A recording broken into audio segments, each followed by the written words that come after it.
kabisa kuingia Meru na viongozi wa pande hiyo, Mheshimiwa Munya na wenzangu wengine, lakini kwa sababu ya shida ambazo zilitokana na visa vya mauaji wakati wa maandamano, uharibifu wa biashara, sisi sote tulisikitishwa sana na yale ambayo yametokana na yametokea tangu wakati huo. Yanasumbua roho sana na yametusumbua sisi wote, kwa sababu hata matamshi ya viongozi yale ambayo tunaona wakati mwingine ni ya kusikitisha. Lakini hasa nizungumzie hayo maneno kwa sababu safari yetu ya kwenda pande hiyo iliharibika, na I was personally very angry and actually very stressed last Thursday when we didn't make the trip, because it was going to give me an opportunity I've been looking forward to meet with people on the ground and interact with people and make a cultural trip that I've been wanting to make over the years. Okay. Unajua vile nimekuwa nikieleza wengine, even before we talk about kwenda kutafuta kura huko 2027, every part of this country, kila mtu ukiwa kiongozi, every part of this country has got a particular way in which you relate to it. Wakati mwingine sehemu zingine za nchi zinakukumbusha historia fulani, uhusiano fulani na urafiki wa kipekee na sehemu hiyo ya Kenya. Kwangu mimi, unajua, niseme tu kweli, my uncle Ruben for example na wazee wangu pale wamekuwa wakiniambia kila wakati ya kwamba nikifika wakati huu wa kwanza kuongea mambo ya uchaguzi wa nchi na urais, nifanye trip kwenda Meru kama ile ilifanywa na President Obama, kuja kwenda Siaya. Okay. Mahali baba yake alikuwa amesikwa, ili aungane na pale, aone kwao, aone watu wao, angalau wafanye ile maombi na ya kiukoo na kiuhusiano kabla ya kuanza hiyo safari ya kutafuta uongozi. Okay. Na mimi nilikuwa nikitarajia kwamba nitafanya hiyo safari. Tulikuwa tumekubaliana na makazi zangu wengine kwamba hata ninaweza kuenda mpaka Agethi Meru, nilale pale ama nikutane na wazee pale. My uncle was telling me sasa nijisikie nimefika nyumbani kabla ya kuanza hiyo safari. Lakini niwaeleze ndugu zangu kwamba unajua wakati huo shida ile iliyotokea wakati wa maandamano, ni ile namna mtu anajiuliza kama do you actually want to be responsible and feel for people, or do you want to politic? Nchi yetu vile iko sahihi Kituru, ikiwa ni mambo ya siasa tu, watu wanafikiria tuende pale tupige mdomo. Wakati huo watu walikuwa wameuawa, watu wawili Meru, supermarket zimechomwa pale, wafanya biashara walikuwa wanakutana, na mimi nilikuwa naongea kila wakati na wale wazee wengine, na niko na marafiki wengi pande hiyo. Nikashauriwa na wengine wengi kwamba unajua, kwa sababu umekuja Meru siku zote, hii ilikuwa safari ya kipekee, tusifanye katika mazingira haya. Wacha tungojee kidogo, alafu kukitulia na bila tumeongea tutafanya hiyo safari. Na mshirika wako wa kisiasa Daktari Fred Matiang'i, Peter Munya, alielezea kwa nini ulifuta ziara yako katika kaunti ya Meru, na pia umefafanua zaidi. Na alizungumzia kuhusu wahuni ambao walipanga kuchafua ziara yako. Taarifa kutoka kwako zinadokeza nini kuhusu wahuni hawa? Nani ambaye alikuwa anapanga kutumia wahuni? Well, taarifa tuliona ni kwamba wengine hao wahuni walikuwa wamepangwa na labda viongozi wa serikali. Sababu yale mambo ambayo yanafanyika katika nchi yetu tukufu ya Kenya, na nazungumza hivi na nataka Wakenya wanielewe. Siwezi kuzungumza kwa msaha. Nilikuwa waziri wa usalama kwa miaka 5. Na kusema tu kweli bila kujipiga kifua ama kujipigia debe, marehemu waziri John Michuki na mimi are the most consequential ministers of security in independent Kenya. Tumekuwa katika hiyo idara ya usalama na tunaelewa usalama wa nchi. I can even say, naweza kukuambia saa hii, I understand government like the back of my hand. Mimi naelewa serikali kabisa, kwa sababu nimekuwa huko miaka 3 tu iliyopita, na ninaelewa yale ambayo yanafanyika. Ninajua nguvu za serikali na uwezo wa serikali. Haya mambo tunaona hapa ya wauni wanapita hapa kupiga watu and so on, huwezi kuniambia eti serikali haijui ni kitu gani kinafanyika. Serikali gani inaweza kusema haijui yale ambayo yanafanyika? Uwezo wa serikali, kila wakati tangu uhuru tumekuwa tukiambia watu serikali ina mkono mrefu, na serikali inaelewa kila kitu. Sasa mbona wakati huu mkono mrefu umeenda wapi? Mheshimiwa, Rais Ruto amesema hii kitu imechochewa na wanasiasa wa upinzani? Unajua, mbona serikali haiwakamati hao viongozi wa upinzani? Kwa sababu nikuulize hivi, nimesema mara kwa mara, viongozi wa serikali, wawe viongozi wa kitaifa ama viongozi wa idara za serikali, hawawezi kutoa malalamiko kama wananchi wa kawaida, because you cannot make allegations when you are government, kwa sababu hakuna mtu ambaye ana uwezo wa kujua maneno yote ambayo yanatendeka kuliko serikali. Nataka niwape mfano mmoja. Wakati mmoja nilikuwa kwa serikali, I briefly acted as Minister for Lands. Some months tulikuwa na shida Kiumwili Murang'a. Murang'a, unajua yale ambayo yalikuwa yanatendeka wakati huko. Wakati kwa Kiumwili tumekuwa na county security team. Wananiambia hata wakati county security team, unajua waziri, hawa watu labda ni Mungiki, labda ni nani, tujihadhari. Nikamuuliza, unajua sisi tukiwa viongozi wa serikali hatuwezi kutishwa na waharibu. Kama kuna shida hapa, lazima sisi tuingie hapa, tutatue hii shida, tuhakikishe kwamba tumemaliza mambo ya hii shamba and so on. Point I'm making is this, my friends. Na tuseme tu ukweli, hakuna mtu, hakuna kikundi, hakuna mtu binafsi ambaye ana uwezo kuliko uwezo wa serikali. Period. Serikali inaweza jua saa hii nikitoa pesa kwa akaunti moja nipeleke kwa akaunti hii, niende kulipa fulani wa fulani. Serikali ina Financial Reporting Center, iko na Central Bank Monitoring and Inspection Unit, wanaweza kujua ni nani ametoa pesa. Kama ukisema Kituru, wewe ndio umelipa watu. Sasa serikali ituambie, wewe pesa yako ndio hii, wewe ndio umelipa hawa watu, wewe ni kiongozi wa upinzani, hawa watu umewalipa ni fulani wa fulani wa kukamata. Na Daktari Matiang'i, umesema ulikuwa waziri wa usalama wa ndani na unaelewa serikali vizuri. Na bila shaka wanasema serikali na serikali. Na viongozi wa upinzani wakati mwingi hupata taarifa za intelijensia kama ulivyozipata hizo kuhusu wahuni ambao walipanga kuchafua maandamano, kuchafua ziara yako Meru. Taarifa hizi huwa zinafikiaje upinzani na taarifa za siri na za intelijensia? Ni kwa sababu unajua, na niseme hadharani hapa leo, na hakuna kitu ya kuficha hapa. Unajua, watumishi wa serikali katika wakati huu, muhula huu wa serikali, na hii mimi nasema labda ni siri na waibia viongozi wa kitaifa Kenya. Watumishi wa serikali wakati huu pia wamechoka na mambo mengine. Na wengine wengi wanaonelea kwamba nchi haiendi sawa sawa. Wengine wengi, hata wale wako kwa usalama, hawakubaliani na mambo fulani ambayo yanafanywa. Wengine wengi nao pia wanaona mipango ingine inatengenezwa sio mipango mizuri kwa nchi. Haya mambo ndio wengine wanakuja kutueleza wananchi wa kawaida na viongozi wa upinzani, kwa sababu hata wao hawakubaliani na yale mambo ambayo yanafanywa pale. Kwa sababu lazima tuelewe na tujue hivi, wale wafanyikazi wa serikali wengi na wao, they are patriotic Kenyans, they love their country.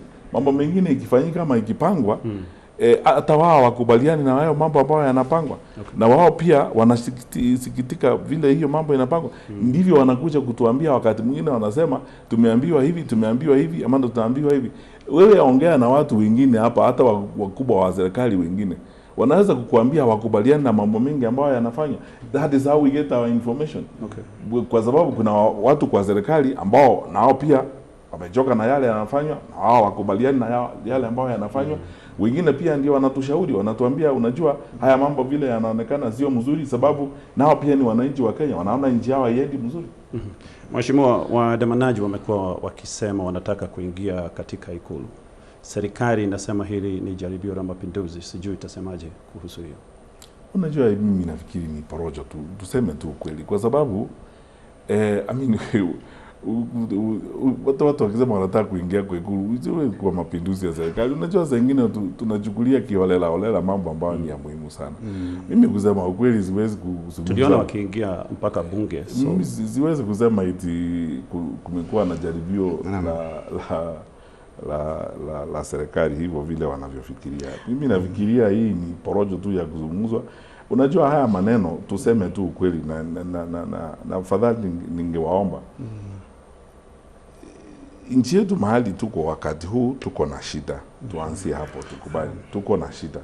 na tuko na shida kwa sababu kuna mambo na masuala fulani ya uongozi ambayo haiendi sawa. Tunahitaji tutumie wakati wetu kujadiliana ama viongozi kusikiza wananchi yale maswali wanauliza na yale wanataka badala ya kufanya hii siasa. Hii mzunguko unaona inaendelea namna hii. Kwa sababu nimeona viongozi wetu wa kitaifa wengine wakiongea mambo ya ajabu sana. Sasa imekuwa tuko na shida, watu wanauliza maswali, kuna maandamano. Sasa imekuwa ni kuzingizia kabila moja katika Kenya, kusema ni kabila fulani ambayo inataka kuharibu serikali na mambo kama hayo. Na nimekuwa nikiwaeleza wenzangu, unajua haya maneno yote ni kuzingizia tu, ni kushindwa na uwajibikaji wa kazi. Na badala ya kuwajibika kwa kazi na kutekeleza mipango ya kazi na maendeleo na kufuta nchi pamoja, sasa imekuwa ni siasa ya kuzingizia kila wakati. Na nimewaeleza, na mkinipea nafasi nionyeshe wazi. Hawa viongozi wetu wamekaa tu wakifanya hii sarakazi zio na mwisho, kuimba tu kila wakati. Mwaka wa kwanza wimbo ulikuwa ni Rais Uhuru Kenyatta na serikali yake ndio waliharibu nini, mwaka mzima hiyo ndio ilikuwa wimbo. Mwaka wa pili wimbo ilikuwa unajua ni Raila na Wajaluo na Azimio ndio wanafanya maandamano, ndio wanataka kuharibu serikali. Hata ikafika wakati mwingine hata rais mstaafu mwenyewe anatishwa. Mwaka wa tatu saa hii ni wimbo nao ni unajua ni Wakikuyu wanataka kuharibu serikali sijui nini. Labda mwaka ujao itakuwa wimbo mwingine ni Wakisii na Wakamba wameungana na Waluya wanataka kuharibu serikali. Tuache msunguko na hii sarakazi. Watu wafanye kazi ile ambao wamepewa wafanye, watoe huduma kwa wananchi. Wananchi hawana shida na mambo mengine, wanauliza maswali kama kawaida, na hiyo maswali inaulizwa na kila mtu, haiulizwi na kabila moja, haiulizwi na kikundi moja, inaulizwa na kila mtu. Na upande wa upinzani unasema utasubiri mwaka 2027 kumwondoa Rais William Ruto mamlakani kupitia kura. Lakini wakati huo huo vijana wa Gen Z ambao wamekuwa wakifanya maandamano wanasema inawezekana Rais William Ruto aondolewe madarakani kabla uchaguzi mkuu wa mwaka 2027, wakiainisha baadhi ya vipengee katika katiba. Je, kwa mtazamo wako asubiri 2027 debeni ama mwamko huu wa Gen Z una nguvu ya kikatiba? Kwa maoni yangu mimi, kwa sababu tunataka stability kwa nchi yetu na security kwa nchi hii, and we will not have security or stability outside of the constitution. Tufuate katiba. Tumeamua kuwa tutakuwa nchi ya kidemokrasia, tufuate katiba vile iko. Chochote tunahitaji kufanya kwa nchi hii, hata iwe ni mambo ya kubadilisha uongozi ama kufanya kitu chochote, tufanye kupitia kwa njia ya katiba. Kama kuna sehemu ya katiba ambayo inaruhusu watu kubadilisha viongozi mbele ya uchaguzi, hiyo ndio itafuatwa. Lakini kama hakuna sehemu ya uchaguzi ambayo sehemu ya katiba ambayo itatuwezesha kufanya maneno kama hayo, tufuate katiba. Kwa sababu my friends, if we don't follow the constitution, it might work for you today, but what will happen to the country? Let's follow the law. Let's follow the constitution as it is. All of us, sisi wote, our hope for a stable and prosperous country is in living strictly under the law and following the law as it is right now. We can have differences of opinion, we can argue, we can have whatever challenges we have, but we must understand that our security and our future is in living by the law and following the constitution, because outside of it is anarchy. So whatever arguments we have or whatever challenges we have amongst ourselves, let's execute them and follow them strictly within the law, because you might think certain things happen and certain things favor you outside of the law. But that's like, riding a tiger. It can turn around and bite you. Let's follow the constitution. Naam, lakini wenye mtazamo huo wanasema katiba imewapa wananchi nguvu ya kuwakilishwa na viongozi mbalimbali, na rais anaweza ondolewa madarakani kupitia wale wawakilishi ama Wakenya ambao wamepewa nguvu na katiba. Yeah, but you see, the same constitution prescribes how a president can be removed, including a vote of no confidence. That can happen before 2027. And if that's why I'm saying let's follow the law. If that is going to be, if it's changing leadership before the elections, the constitution provides for how that will be done. Okay. But it cannot be a willy-nilly decision. The people who want to sit in the bush and decide this is what's going to happen. I mean, the truth of the matter is this: the necessity of it is clear. The need for it is clear, and people are expressing themselves. Whichever means that is used to do this, I pray it be constitutional. Okay. Whether the change is happening now, or it's happening in 2027. So, Mheshimiwa, tumekubaliana kuna shida hapa nchini. Kwa mtazamo wako, kutoka kwa hali ya sasa, what do you think should be done? Raila Odinga anasema kuwe na mazungumzo. Utazungumza na nani? Generation, I mean, like, utazungumza na nani? Kwa sababu unajua you know, Gatonye, why I'm laughing about this is that, you know, I think we have to be very careful as a people, and we have to be very careful really as a nation.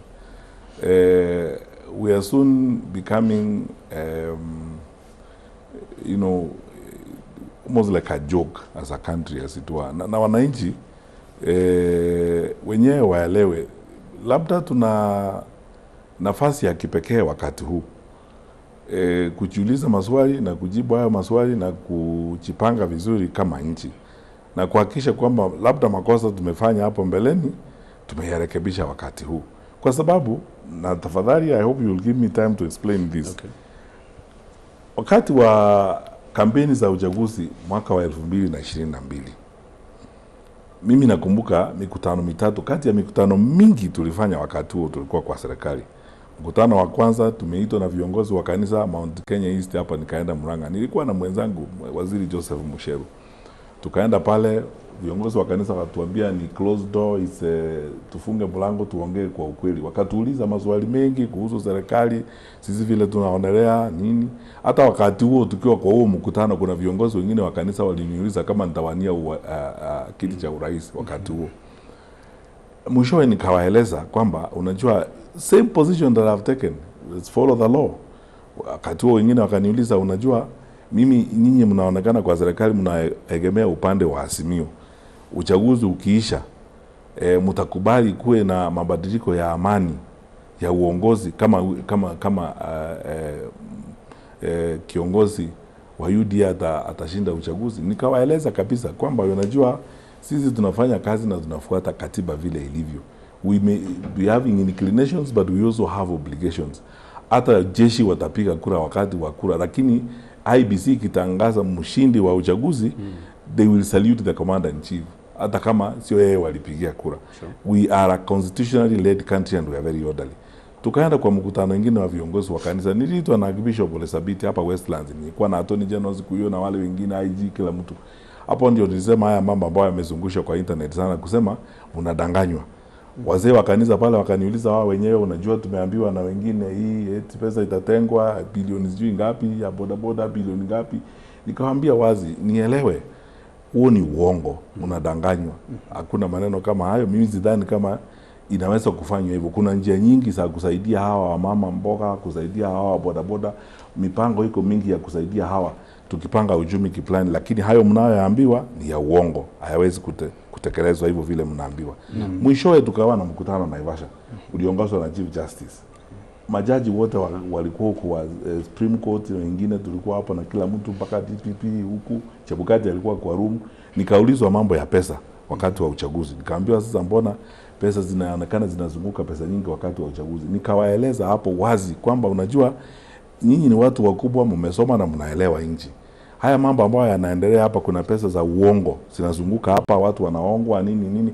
These things are going to affect the outcome of the election, and if we are not very careful, we are going to take our country the wrong direction. We may end up laundering almost up to 40% of occupants of elective offices, you know, who are basically people not qualified to be in those places, lakini wameletwa hapa kupitia hongo. Sasa hii tukiongea na nyinyi, last year tumeorodheshwa, we were grey listed kama sisi ni nchi ya money laundering. Wiki tatu ama wiki nne zilizopita, EU imetuorodhesha pia, and we are the only country in the region now as a financial transactions insecure environment because of our financial systems. Nasema haya maneno kwa sababu, because of what I want to tell you. My friends, we have a challenge in this country, and there is no future without truthfulness. Let's be very honest with one another and face the challenges of our country head on and address them as they're supposed to be addressed. This lying to each other, you know, saying things that are essentially convenient and things that people want to hear is not going to solve our problems. The challenges we have in our country right now, half of them are as a result of leadership decisions, nothing else. It's not about money, it's not about anything. They're about leadership decisions that have been made that are not right. and lying to each other that we are now going to start having a conversation. Kitu, let me tell you, every Kenyan who's listening to me or watching me this morning has got 6 representatives. We are probably the most representative country democratically in this region. You have an MCA, uko na MP, uko na women rep, uko na governor, deputy governor, uko na president and deputy president, uko na senator. 6 levels of representation. Sasa hawa viongozi wote katika hizi ngazi zote hawachasikiza wananchi watatue matatizo. Tuanze tena mzunguko mwingine. Tulifanya Bomas 1, Bomas 2, Bomas 1, Bomas everything. And then we go look for another 200, 400 people wakulipo allowances, wakukaa Naivasha, kwenda Nakuru, kwenda Kisumu, kwenda Mombasa, tunajifanya tunaokota views za wananchi. I mean, these things are there. The law is clear, the constitution is very clear. Why can't we get some work done? What the Gen Z are asking and what Kenyans are asking are straightforward questions. Do you need a council to resolve those issues? Wakati ilifanyika in 2024, sarakazi imepigwa hapo ni kama kucheza kamari. Cabinet imebadilishwa sijui mara ngapi, mawaziri wengine around their 3rd assignment since the Gen Z demonstrations of 2024. So hiyo kamari inaendelea kuchezwa namna hiyo. Then tuanza another new kamari sasa ya mzunguko, tuzungumuze kitambo, you know it, tumefika tena another electoral cycle. Then tuanze tena wimbo ingine mpya and so on. And the problems are there. So mheshimiwa, iwapo Rais Ruto atakuita kwa mazungumzo ya kuokoa nchi, inamaanisha hutaenda? Atahitaji nini kutoka kwangu? What will he need from me? What will I tell him that he cannot hear from the people in the street? What can I tell him that he is not hearing from the Gen Z? Unajua hiyo ndio zamani kujifanya. What's new? Anaenda kusikiza nini? Look, let me give you an example. 2 weeks ago, we went to Kenyatta National Hospital to see people who had been hurt during the demonstrations, 25th of June. Yes. We went to that ward. There were 17 people admitted there with gunshot wounds across the board. Listen to me very carefully. Those people came from so many communities across the country. I did not see people from one community in that ward. When we came downstairs, I was with Kalonzo and Wamalwa. I left that hospital that day with 7 pieces of paper. I don't know how many Kalonzo left with or how many Wamalwa left with 7 pieces of paper. Somebody walks up to me and tells me, Mheshimiwa, mimi nimekuwa hapa tangu jana, nimeambiwa nilipe 43,000, SHA inaweza lipa 13 or whatever the case was. So sasa natafuta 30,000. Mwingine, unajua nimekuwa hapa, sijui mtoto anahitaji kufanyiwa nini, I'm supposed to pay 73,000, SHA italipa 20, nahitaji kulipa. Last weekend, in a restaurant here in Ngara, I just walked into some place, and then a waiter walks up to me and tells me, unajua hii tunashida, this SHA is not working. My mother, she was admitted in some hospital here in Ngara. Those are stories you hear from around the country. Gatonye, am I the only one who hears those stories? These leaders are living amongst us. They walk around, they hear these stories. So do you need a committee to tell you those? Because those are the issues that need to be solved. Do we need to have a meeting? Tuende tukae kwa mahoteli sasa huko, tuanze safari park, then tusome ma speech, tuanze sasa drama mpya. Now will be addressed by I don't know who, then another person, speeches. The whole morning is speeches. Then after that, do you need those things to solve the problems that we are facing? Alafu tutoke hapo tuende Mombasa, tupande mandege sisi wote, tupeleke magari ya serikali huko na madereva na maaskari, tunapigiwa masalute huko. Sasa tumeenda conference mpya huko kutafuta solution. Kutoka hapo tuende Naivasha, kutoka hapo. Do you need all those kinds of things to solve the problems? It's straightforward. It's looking at us. I speak to school principals, obviously, because I'm a former minister of education, and I've kept friendships with many of them. Many teachers, because they are my colleagues, I'm a trained teacher. Some of these guys were my classmates in KU. Ninaongeanga na hawa watu kila wakati. I meet parents every day in my life. No capitation in schools. Some principals tell you, the last time I received 160,000 or whatever it is, I have debts up to the sky. Some of them cannot tell you what's going to happen. Ukiuliza an average parent, the limit we had kept wakati was saying, parents should not be pushed with this burden of school fees and so on. Wanakueleza, ukiuliza watu wengine, even in the private school sector, they won't tell you how much money they're supposed to raise to pay for exams, as it were. We had removed examination fees completely because, as you know, nikueleze Gatonye, when you ask for examination fees, first of all, it is an inclusion issue. There are people who are not going to be able to pay exams, which means they will drop out. We are beginning to see again in cases like those. We had worked on 100% transition. The simple and common sense reason why we removed examination fees is because that is how you ensure inclusion. Everyone can do exams, everyone participates in the process. So it's a participation issue. It's a wastage issue. Mtu ameenda shule amefika wakati wa kufanya exam, hawezi kufanya exam, anatoka. I meet university students. I meet parents who have kids in universities. Wanasema, oh, you know, yesterday I was in a social function and somebody walks up to me and tells me, you know, my nephew alipata help approval in November. We are in July. Ajapata pesa. So many kids are deferring. Oh, let me now go home because I can't pay the visa and do exams. Let me defer and come back next semester and so on. What committee do you need? Let me ask you. I mean, sometimes we should also respect common sense. Okay. What committee do you need to solve those problems?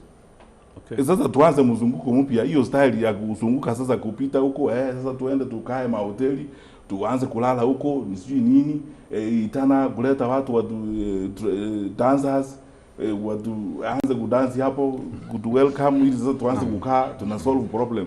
Which problem are we solving? Okay. Let's manage the country. That is what we are being asked to do.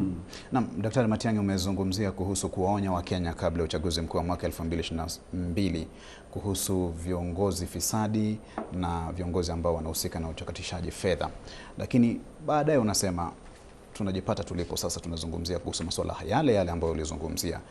Ni kwa nini Wakenya hufanya maamuzi kama hayo debeni? Na unasema kuwa wanadanganyika rais wakati wa kampeni. Unajua, you know, sometimes, to be honest with you, wengine sasa tunaanza kuingia siasa sasa. Unajua vile, kwa maoni yangu mimi, siasa yetu sisi kama Wakenya, wakati wote, na ndio mimi nawasihi wananchi wa Kenya wenzangu, kwamba safari hii tunaendelea mbele kama hakika tunataka kubadili maisha yetu sisi wa Kenya. Tusisikize ya maneno tunaambiwa hapa, hii kasumba ya kugawanya watu kwa ukabila, kusema ni Wakikuyu sijui ni akina nani. Sisi zote ni wa Kenya. Shida tulizo nazo saa hii ni shida zinazotukumba sisi wote, bila kujali dini yako, bila kujali ukoo wako, kabila yako, mahali umetoka and so on and so forth. Tutumie wakati wetu wote kuangazia hizo shida tuko nazo. Hiyo ndio kitu ya muhimu. Unajua, wakati wa uchaguzi, ni maneno tulikuwa tutaona wakati ule wa 2022. Ndio nasema, unajua, ni hilo mzunguko ya uongo wa kawaida, sarakasi tu. Watu wanabeba Biblia kubwa inaweza kukuangusha chini. Wanaingia kwa kanisa, wanasema wao ndio Wakristo, ndio wanajua Mungu, wanaomba huko, wanaimba kila siku. Wanaenda huko usiku, wanariazi nyimbo huko za dini, wakiita huko mbele kwa microphone, wanaanza kuimba ngai kwa. Sasa akiimba huko watu wanaona huyu hata anajua nyimbo ya Kristo, huyu ni mtu wetu wa kuomba nini. Sasa bila kuuliza, watu hawaulizi huyu muungwana, hii mambo tunaambiwa hii ni kweli. Unajua, wao ndio wanapenda kuangalia Biblia kila siku. Hiyo Biblia yenyewe inasema by their works you shall know them. Mambo yao ambao wamefanya. Mimi nawasihi viongozi na wananchi wa Kenya, tafadhali tufanye vile watu wote wanafanya dunia hii, wale ambao wanataka maisha mema. Angalia watu ambao wanakuja mbele yenu wanawauliza hii maswali, huyu anaweza kufanya hii kazi, hawezi. Wengine ambao wanakuja kuuliza kazi ni watu ambao wamekuwa hapa miaka yote. Uulize huyu sasa umebadilika leo umekuwa mtakatifu na mambo kama hayo. Tusipoangalia na kuangazia mambo hayo katika uongozi, tutaendelea kufanya makosa. Tutaambiwa sasa na watu wengine wanakuja, hii mambo unaona ya Kituri na hii siasa unaona inapigwa hapa, hii ya kuambiwa eti ni kabila sijui gani, hii inataka kuharibu serikali. Hii mambo yote ni ya kurudisha tena kuanza kukusanya watu katika misingi ya kikabila. Tunajua yule mtu Kituri ni mbaya kwa sababu kabila yake and so on. I mean, honestly speaking, hii mambo ya emotional sentimentalism, kukusanya na kuweka watu pamoja kwa misingi ya kikabila, hii yote ndio inaelekea sisi kutupea viongozi ambao unaona clearly wazi kazi imewashinda. Na Daktari Matiang'i, umekuwa mwalimu kama ulivyosema, na bila shaka Rais William Ruto sasa amekuwa madarakani kwa takriban miaka mitatu. Ungempa alama ngapi kati ya alama 100? Maana mimi sitaki kupata judgment na sitaki kutoa judgment. Wakenya wenyewe, unajua the beauty about public service Kituri ni hii. You don't work in darkness. You don't work in a bottle or in a vacuum. Unatumikia Wakenya. Kila mtu ukiamuka asubuhi. I used to say when I was Minister for Interior that, you know, there are millions of Kenyans who will feel my service today as a minister because wataenda kwa immigration kutafuta passport pale. Wataenda kwa chief kutafuta kitambulisho. Watakutana na polisi. They will feel my service and the things I do. The reason why I used to go into schools when I was Minister for Education all the time, I used to argue and I used to tell people that, you know, education does not happen in Jogoo House. There is no education that is given in Jogoo House. The education happens in schools. The children are educated in schools. Teachers teach in schools. They don't teach in Jogoo House. So the most important thing is niende kwa shule mahali education inafanyika so that I can report to my president and tell my president the truth. Nimwambie things are happening or they are not happening. That is how I discovered, for example, the challenges with textbooks across the country, because I could walk into classrooms and ask a student, what lesson is this? Biology. How many of you have got a biology textbook? Raise up your hand. I find there are 4 out of 43 kids. And that time the government is spending money distributing textbooks. So we discovered our process of distributing textbooks doesn't work. Let us now look for a new method of distributing textbooks.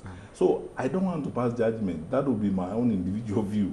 Wakenya wako hapo nje ambao wanapata huduma za serikali kila siku, wanaenda kwa maofisi ya serikali kila siku.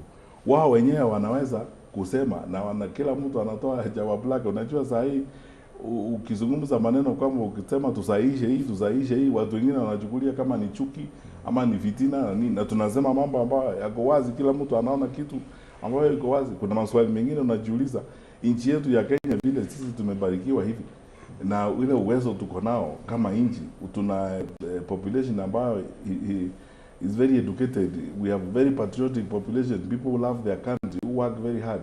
There isn't a single department I worked with in government where I did not meet Kenyans who are very hardworking, and all they need is just trust. As a leader, when you sit down with them and you give them guidance and they advise you, if you take their advice, you work together as a team, you build a team, you succeed.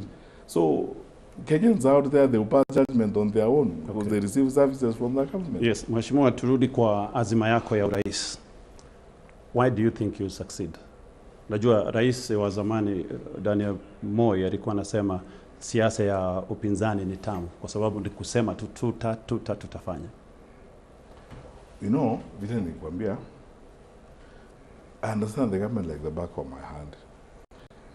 Wakati nilikuwa waziri, in areas where we had to implement even very difficult changes, when I arrived, people told me, you can't succeed.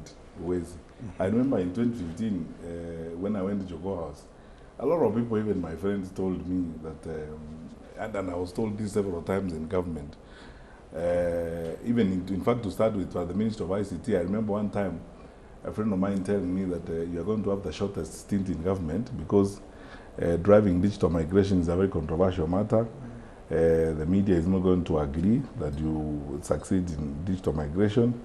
And, you know, because the media is very political, the president is going to be intimidated by the media and he will look for a fall guy. And you will be the fall guy, he will sack you. So a very close friend of mine told me that, you know, sorry, Fred, you are going to have the shortest stint in government. We utapoteza kazi. Then I said, if I will lose my job for doing what I think is right, so be it. And I'm going to stay on that course until we get the work done. Look at where we are today in terms of our broadcasting and so on, courtesy of staying on the path of that particular reform. When I went to Jogoo, everyone told me the cartels in the education sector, whether they're in textbooks, stealing exams and so on and so forth. In fact, I was told it's an industry of between 2.5 and 3 billion. And they told me you have no chance of succeeding. These people who run circles around you, many of them are very well connected in government, and before you say Jack Robinson, they'll be done with you. I told them I'm going to try. We met so many wonderful people, we worked with them, and so on and so forth. The story is out there in the public. I believe this, Gatonji. What this country needs is trust in leadership and honesty in the delivery of public services. And Kenyans are ready to build a team and work with people who can deliver services. I am all about delivery, ensuring that we wake up in the morning and give services to the people. I am all about better and honest management of our country. And because I know that is what Kenyans are looking for, I am not saying some of these things. I can tell you today, if I had the opportunity, there are about 3 or 4, 5, 6 things I can tell you. And when the right time comes and we begin those debates, I'll be able to even demonstrate further to the people of Kenya that some of the things we think are very serious problems can be solved. Because I said half of our problems have nothing to do with even budgets and resources. They have a lot to do with the management decisions and options that we have taken. And because of that, I believe, it deep in my heart, I believe that, you know, if you bring Kenyans together and build trust with them, there's nothing you can't achieve. I was in, and if you give me a minute or so on this matter, as a minister, I worked with nearly about 13 PSS. When you sample these people, I mean, all of them are brilliant people. They are, you know, class A material. Some of them are people who worked with international consulting firms and so on. You know why Kenya is an amazing country? We are probably the only country in this region that has got the best possible human resource capacity to do anything, as it were. The challenge we face is the politicization of public service, disorganization on the part of those who are supposed to organize delivery of service, and sometimes infiltration of politics in these areas. That's why I believe that if people are really, and I believe Kenyans have come to that point where they are tired of this drama, and muzunguko ya siasa tunasema kila siku ya kubeba mabibilia kwenda huko kuimba kutanganya watu. I think time is here for people to get some work done, and really if people are looking for some work to be done, honestly, I am the guy to get things fixed, and I'm the guy of doing the work. Let's go to doing now and fixing things. Wakosoaji wako wanakuona kama kiongozi ambaye hajawahi wania nafasi yote ya kisiasa, japo umefafanua vizuri kwamba ulifanikiwa katika uteuzi wa nyadhifa 2 za waziri katika serikali ya Rais mstaafu Uhuru Kenyatta. Utawaambia nini hawa ambao wanaona wewe si mwanasiasa? First of all, I have got very good news for them. The world is moving away from the political theatrics and political drama. You know, if you look across the world, even strong the democracies are electing technocrats. They are looking for people who can get some work done. They are not looking for establishment politicians, dead in the ghoul, survival artists and political drama across the board. Because everybody has come to this realization that what matters in the long run is not the stories we tell on political platforms. It's the actual work that is done, because what affects your life is the amount of money that you go home with and how you develop your life. And that is not going to be brought to you hiyo haitaletwa kwako na watu wa hadithi kila siku. You know, msunguko huo wa kutoa hadithi kila wakati na kuimbia watu huko. So mimi nafikiri nchi yetu inatafuta uongozi, na nchi yetu inatafuta utekelezaji wa kazi na huduma kwa wananchi. Na hiyo huduma inaweza kutolewa bila hiyo yote drama ya siasa. Lakini nikuulize hivi, iko shule gani wanasiasa wanafundishwa wanaanza form 1 ili tuende kuanza huko form 1 tuje mpaka university alafu tuingie? Iko shule gani? Unajua kila mtu akitokelezea anasema anataka kupewa nafasi ya kujenga nchi yake, anasema mimi nataka kupewa nafasi, watu waangalie rekodi yangu wakati nilikuwa katika utumishi wa umma, waangalie yale ninayoyasema, na tutatoa sera zetu na tutajipanga na wale wengine katika vyama tutakavyo wania navyo, alafu basi wananchi wataamua wao wenyewe. Lakini mimi naamini kwamba kama lazima sasa wakati huu, mimi nafikiri wananchi wataamua wanataka hadithi na nyimbo hizo ama wanataka kazi. That is it. Mheshimiwa, inasemekana siasa ni chafu, ni uwanja mchafu, na unataka kujiingiza katika huu uwanja. Sijui umejiandaa vipi? Sijui kama ni siasa ambao ni chafu ama ni watu wachafu ambao wako huko. Sababu unajua lazima, unajua tumekuwa na hii mtindo, hii kazumba ya kuongea tu mambo iko namna hii. I mean, the world is full of people who have been in politics na they are very decent people. Wamefanya kazi zao, wameenda. Kwa hivyo mimi sijui kama ni siasa chafu ama ni watu ambao wako huko wachafu. Unasema mchezo wenyewe ndio mchafu. Ama inapeleka unaweza basi enda ucheze mchezo wako pale vile wewe unajua kucheza mchezo wako. Uende kama utaki chafu, utakuwa na chafu. There is nobody, let me tell you my brothers, hakuna mtu ambaye anaweza kukuambia dunia hii eti usiingie pale. Wakati mwingine mimi nafikiria hiyo kasumba inatumika kutoa hofu na kuogopesha watu wengine ambao wangekuwa na usawishi ama uwezo wa kusaidia nchi zao. Okay. Ili sasa watu wanaogopa, wanatoroka, wanasema hatuwezi kuingia hapo, hiyo ni mambo machafu. Because you see, vile naambianga watu kila wakati, even when I was in public service, unajua kama hata ukitaka kunituzi kutoka January mpaka December, kama hiyo ndio kitu unaona ni maana kwako, asante sana. Rais Kibaki alikuwa hapa, amefanya kazi nzuri sana, very respected economist and so on. Mmemwona Rais Kibaki hata siku moja akitusi watu kwa jukwaa la kisiasa, alifanya kazi yake akaondoka. Mmemwona Rais Uhuru Kenyatta akitumikia Kenya, mmemwona Rais Kenyatta akitusi watu kwa jukwaa hata siku moja. You can do your work and go away. What we are seeking to do, ile tunatafuta ni nafasi ya kutumikia nchi yetu. Sio sarakasi na mchezo wa tukanana huko. Sina haja na hiyo. Umekuwa ukifanya kazi World Bank. Sijui kama umejiuzuru kirasmi? Nimejiuzuru kirasmi, nimetoa barua ya kujiuzuru na kutoka huko. Singefanya interview hii kama nilikuwa sijajiuzuru kutoka kwa shirika hilo. Kwa sababu kuna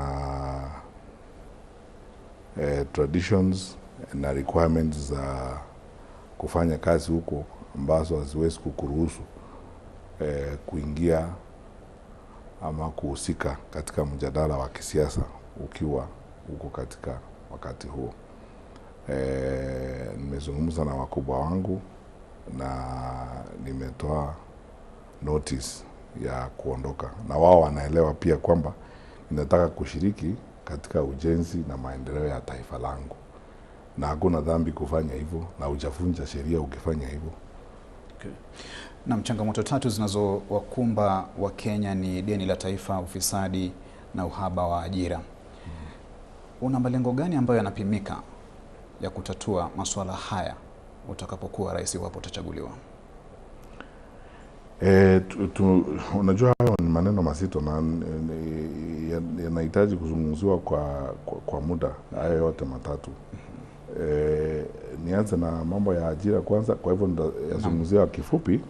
Lakini wakati wa kutoa sera wenyewe, mimi haya ni maneno tumeyajadiliana na wengine kwa muda mrefu sana. Na mimi niko na mipango na nitapendekeza njia vile tutakavyoifanya. Unajua, there is no government anywhere on earth that creates employment in and of itself. Government creates employment through public policy and enhancing investment. Investment comes into a country and growth comes as a result of a set of policies. In a country where investors are leaving because of either the way they have been treated or the conditions of investment in the country, that's why you have a problem of unemployment here. I have met people myself, recently. I mean, investors and people, and obviously, you'd imagine the kind of experience and exposure I have. I would meet a lot of people of that kind who invest in this country, who are frustrated by so many things. The greatest frustration for them is our inconsistencies, erratic decision making, but most importantly, rent seeking and corruption, as it were. So if these people are leaving the country, there's no way you can create employment. If we take a decision as a government, and this is what I hope we will do, of doing everything we can to enhance investment in our country and growth of the private sector and support that. That's how we're going to create employment. In the wrong, we go out deliberately. There are companies that I can give you, so many instances. There's even a very unfortunate incident that happened here of an American company that was, coming here to invest. They are in the fast food industry and so on. When they narrate to you the experiences they went through to be approved, and they even never got approved because, when they are given conditionalities, you must give so and so an exclusive tender to supply a chicken to your business and so on and so forth. Many companies can't deal with those things. They leave. So if those conditions are removed, and they will be removed by honest and straightforward management, effective attention to investment, then you create employment. That's how you create employment. Look at a package of incentives to help people feel comfortable to invest in our country. That's how we create employment.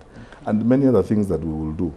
When it comes to the question of debt, as you said, again, the challenge we have is related to the trust and capacity of government. You can't have the level of wastage that we have right now in the country and the level of dishonesty in management of our affairs such as we have, and then hope that you'll be able to even discuss very basic things like restructuring your debt, very basic things like reorganizing your debt portfolio and so on.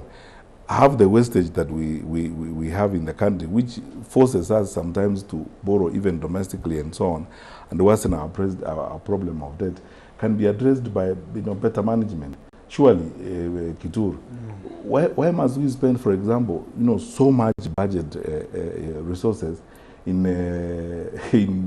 renovating buildings and offices and so on? We live like a developed country when we are not. It's a question of making the right decisions that we need to make, and by putting our money where our mouth is. Better management and effective management of the country, avoidance of wastage, will help us deal with our debt problem, and therefore, as a result, improve the performance of our economy. Umezungumzia kuhusu kutumia fedha nyingi tu kufanya ukarabati katika ofisi mbalimbali za serikali, na bila shaka kuna ukarabati ulifanyika katika ikulu ya rais pamoja na ujenzi wa kanisa ambao umezua mjadala. Kauli zako ni zipi? Sasa hiyo ndio yale maneno ambayo mimi nasema sitaki kujihusisha na sarakasi. Unajua sasa hii nchi ambayo iko vile tulivyo sasa, stage yetu ya maendeleo. Nakuuliza, wewe ni Mkenya wa kawaida, wewe ni mtu umesoma, you are an intelligent person. Surely 62 years after independence, hizo ndizo vitu tunahitaji kuwa tukizungumzia. Tunajenga sijui nini huko, tunajenga nini huko, mambo mengine hata wewe mwenyewe mimi sitaki kujiuliza na maana wakubwa hata wa kanisa wamezungumzia hayo maneno. It's obvious really. I mean, you know what my position is. That is how we have wasted our time. It's sarakazi too. We're just wasting people's time doing irrelevant things that have nothing to do with the development of our country. Daktari Matiang'i, ujenzi wa kanisa ni sarakasi kweli? Yenye ilikuwa hapo ilikuwa ya mabati, sasa ilikuwa tujenge vizuri. Wanajenga na 1.2 billion anyway. Sawa tu. Na mtazamaji, unatazama mahojiano maalum kabisa hapa na aliyekuwa waziri wa usalama wa ndani wakati wa utawala wa Rais mstaafu Uhuru Kenyatta, Daktari Fred Okengo Matiang'i yuko hapa kutuelezea kuhusu azma yake ya urais pamoja na kuchambua masuala muhimu ambayo yanalikumba taifa kwa sasa. Tunachukua mapumziko mafupi. Kumbuka matangazo haya yako mbashara katika radio 5 za Media Max: Kameme FM, Milele FM, Mayan FM, Meru FM, Pilipili FM na Emo FM pamoja na runinga 2 za Media Max. Nazungumzia kuhusu K24 TV na Kameme TV. Vile vile Media Max inamiliki gazeti la People Daily. Tunaelekea madukani, tutarejea na mazungumzo zaidi.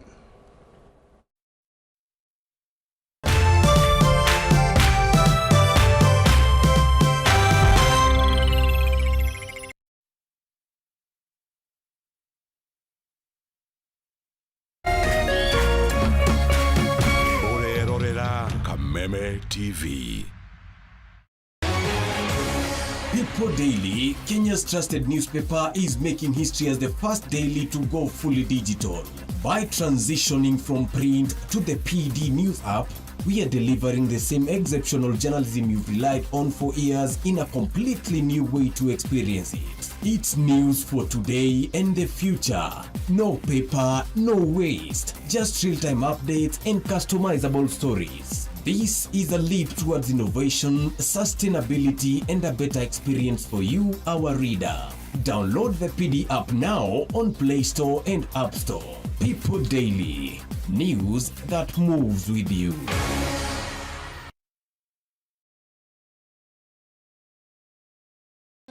kuma rĩrĩa bũrũri wagĩire na wĩyathi maũndũ macenjagia rĩrĩa mũgambo wa mũingĩ wahĩmbĩrio nĩ atongoria na thirikari. Gĩthomo-inĩ, ũrĩmi-inĩ, wonjoria-inĩ, ũgima wa mwĩrĩ, o hamwe na ũteti. Na nĩkĩo gũkũ gwa Kameme TV tũrĩnyitanagĩra nawe o mũthenya wa mwambĩrĩrio thaa 1 nginya thaa 4 cia hwaĩ-inĩ tabarĩra-inĩ ya Baratha ya Kameme TV, tũkĩrunga ũrĩa mawatho, mĩtaratara ona ũteti wagĩrithagia kana kũhotomia mamwe ma maũndũ maya.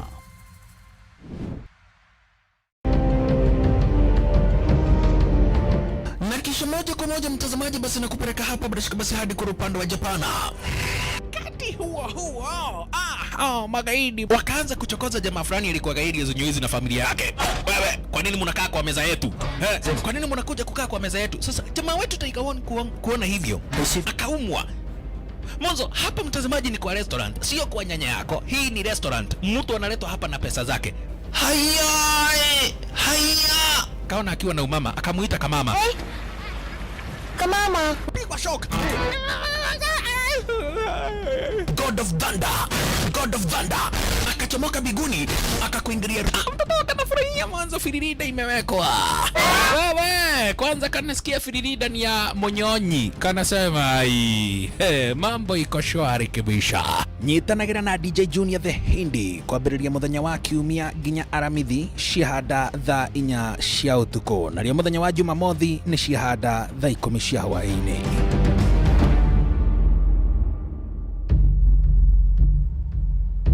Woza moka laiweka amwe kuja. Woza Mr. Mavela, Mr. Mandunya, Mr. Mabojeng ni kama sawa kururumia. Na niye Wanjiko James aka Miss Kanyoni aka The Lioness kumada kede cia hwaĩ-inĩ nginya thaa 11 cia hwaĩ-inĩ. Reremboka o'clock Monday to Friday iko nini?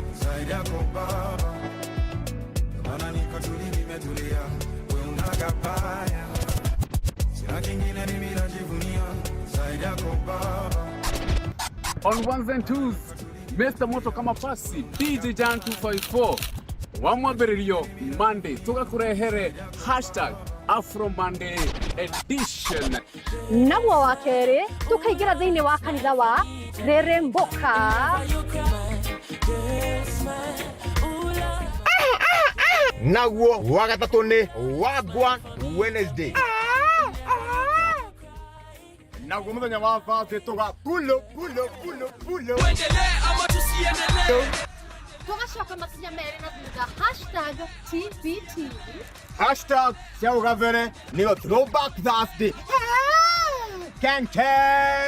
Naguo wa gatano tukamalo. Tukainĩkĩria wiki in-style thĩinĩ wa Cocktail Friday. We got the juice.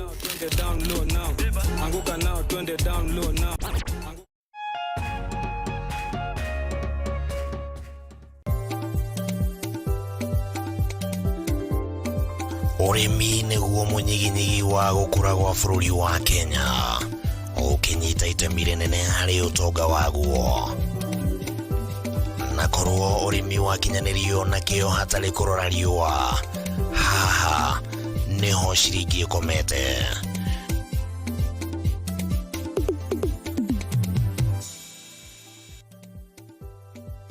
Mũrori wa Kameme TV, ĩno nĩ tabarĩra ya Kayũ ka mũrĩmi harĩa tũgũthomithagia maingĩ megiĩ ũrĩmi na ũrĩithi na maũndũ matiganĩte. Ti mũgũnda waku na mahiũ maku nĩ magũkũhe gĩa kũrĩa na gĩa kũnyua na matigie kĩndũ mũhuko. Kayũ ka mũrĩmi nĩ tabarĩra ĩrĩ kũgunaga we mwĩroreri harĩ gũkũrehera njĩra itiganĩte cia ũrĩmi wa kĩmerera na ũrĩmi wa kĩrĩu, harĩ ũrĩa ũngĩthondeka ũtonga kuma tĩri-inĩ o gĩcunjĩ gĩothe kĩa mũgũnda kĩrĩa ũngĩkorwo nakĩo. Na twakinya gũkũ kabuti nĩ check, kopo nĩ check. Hatirĩ ũtanganja kana gĩtũmi kĩngĩgiria gũtarĩrie maingĩ megiĩ ũrĩmi wa mũthenya wa ũmũthĩ. Twarana nani.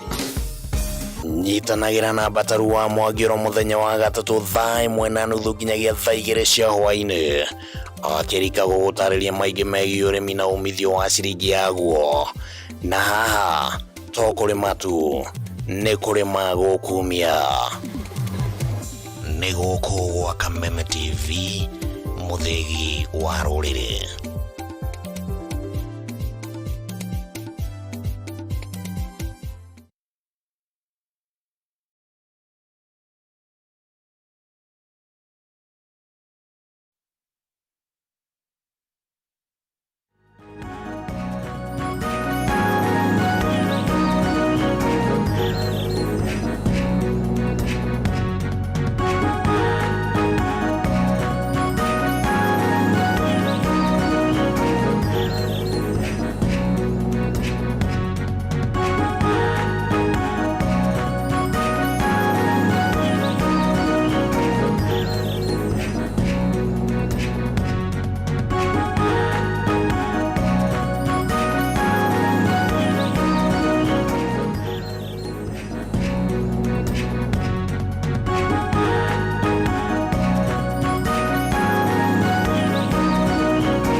Naam, karibu tena mtazamaji na msikilizaji wa vituo vyote vya Media Max. Media Max inamiliki vituo 5 vya redio: Kameme FM, Milele FM, Mayan FM, Meru FM, Emo FM na marekebisho kidogo Pilipili FM, sasa ni Msenangu FM, pamoja na runinga 2, runinga K24 TV na Kameme TV, pamoja na gazeti la kipekee kabisa, gazeti la People Daily. Mimi ni Daniel Kitu.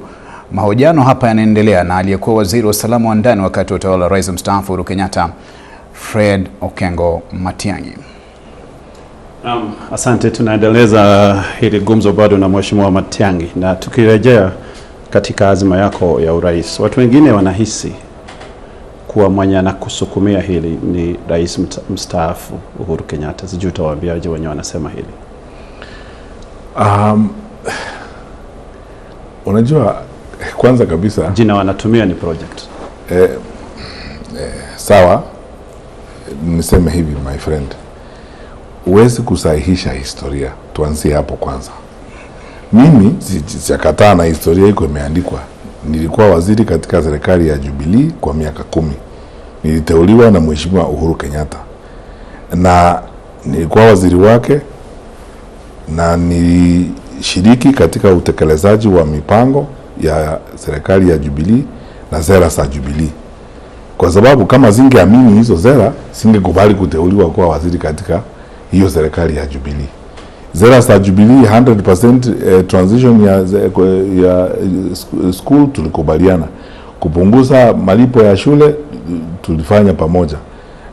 Kuhakikisha kwamba kila mwanafunzi wa Kenya anafanya mtihani bila kuulizwa pesa, hiyo zote ni sera za Jubilee. Mambo ile ya beyond zero yote tulifanya tukiwa pamoja. Ujenzi wa infrastructure in the country tulifanya tukiwa katika serikali ya Jubilee.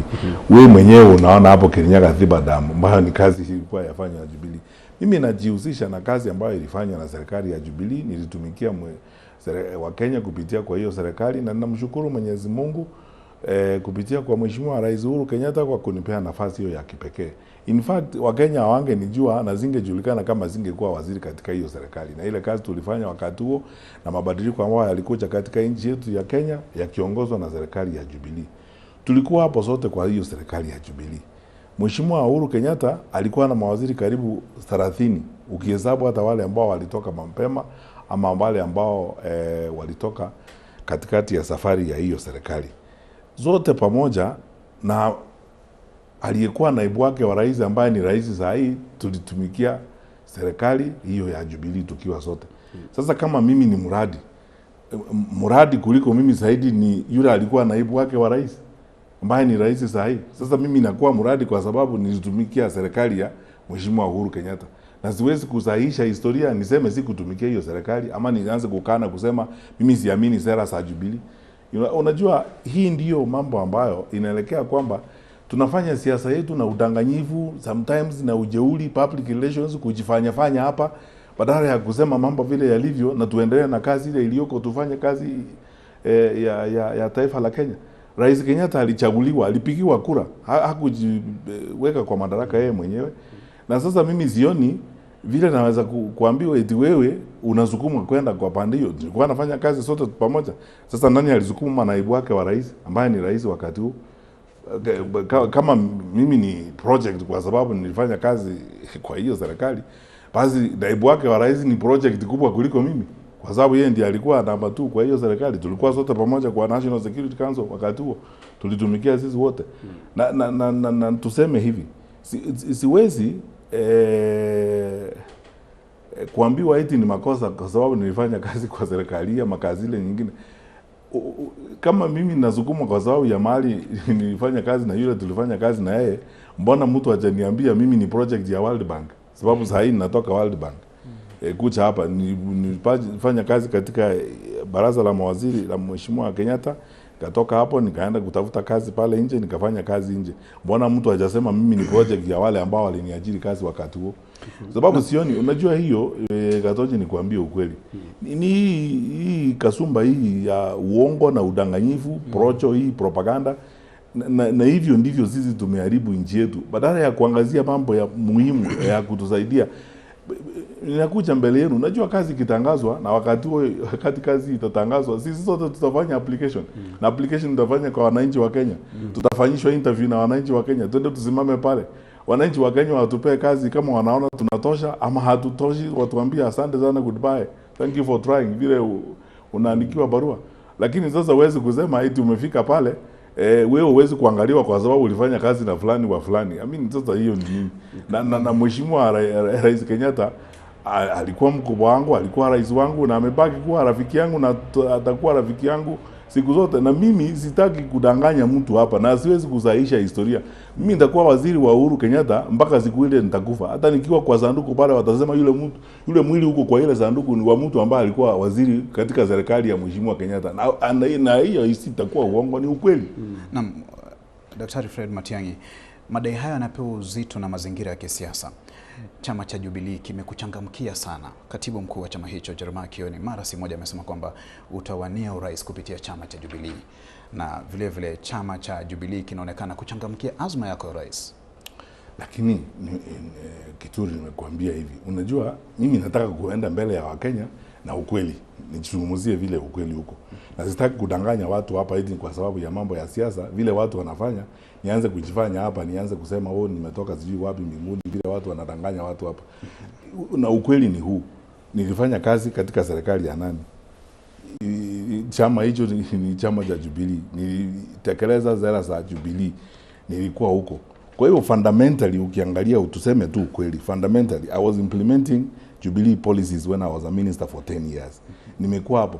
Kwa hivyo ukianza kusema wale ambao tunafahamiana zaidi katika mambo ya kisiasa ni wale viongozi walikuwa Jubilee, kwa sababu tukiongea mambo ya sera tulikuwa tunaongea sera za Jubilee, na chama hicho ndicho chama kilikuwa katika utawala. Lakini wakati huu vile nimesema hapo mbeleni, tunaongea sasa ni wakati wa mjadala, vile tunaweza kujiunga na kuungana na watu wote. Na tunazungumza sisi wote. Kuna vyama vingi ambavyo tunazungumza nao wakati huu. Wengine wananiuliza unaweza kuwania urais kupitia chama chetu, na jibu langu ni moja, ngoja tuzungumze na wengine, hata hao wa Jubilee ambao mimi nilitumikia katika serikali yao, ambazo sera zao ndio mimi nafahamu zaidi kwa sababu nilikuwa nao kwa serikali. Tunaongea nao kama wanachangamkia mimi, ni kwa sababu mimi nilikuwa waziri wa Jubilee, na fundamentally ukiangalia essentially my performance in the public service was on the basis of the policies of the Jubilee administration as wakati huo. Sasa tunaongea na wote ambao wanahusika katika wakati huu wa uchaguzi. Tukifika mahali kama kuna chama kitapendekeza zaidi, kiseme hata DCP iseme wewe kuja uwe candidate wetu, si tutaongea wakati huo. Lakini mheshimiwa, ukisikiza Kioni anaongea ni kama tayari mmekuwa na makubaliano. Kwa hivyo nataka kutuambia Kioni anasema mambo ya sivyo. Ni confidence ya mtu. Kuna secretaries general wa chama vyama vingine pia wanaongea na hiyo confidence. Kwa hivyo let us not read what is not existent. We are overreading things. But all I'm saying is fundamentally my first interaction with political activity in this country is with Jubilee. Let me not lie. No. And then second, by the way, it is not a proscribed organization. Imepigwa marufuku Jubilee. Haya basi, tunaongea nini? Tuendelee kuzungumza, tukifika wakati wa kuamua mambo ya vyama. Kwa hivyo kwa sasa hauna chama? Nitatangaza chama changu hivi karibuni. Mtasikia tu. Umezungumzia kuhusu chama cha DCP. Kuna uwezekano kwa kupeperusha bendera kupitia chama hicho? Mimi sijui tunaongea. Nimesema tunaongea saa hii. Unajua ukiongea na watu wakikupendekeza, umekutana na wasichana wengi hapo, mnaongea nao, utasema nitaoa hivi karibuni mwezi Disemba nitaoa. Nawezaje kusema utaoa huyu? Umesema ninajipanga, ngoja Disemba ifike uone ni nani nitaoa. Katika mipango hiyo kuna mpango wa kuanzisha chama chako? Ninaongea na wale wangwana wako, tunaongea nao. Hakuna hata haja ya kuanzisha vyama. Kitu wacha nikuulize kitu moja. Najua yale mambo ambayo yananizangasha kwanza kupitia kwenu nyinyi watu wa waandishi wa habari. The last time I checked, Kenya iko na vyama vimesajiliwa 88. Hizo ni vyama zaidi ya vyama vyote vya kisiasa katika Europe. Kijumuisha vyama vyote vya kisiasa Europe, German, Poland, Sweden, UK, everywhere. Hizo vyama vyote katika Europe, I don't think hivi inaweza kufika 8 to 9.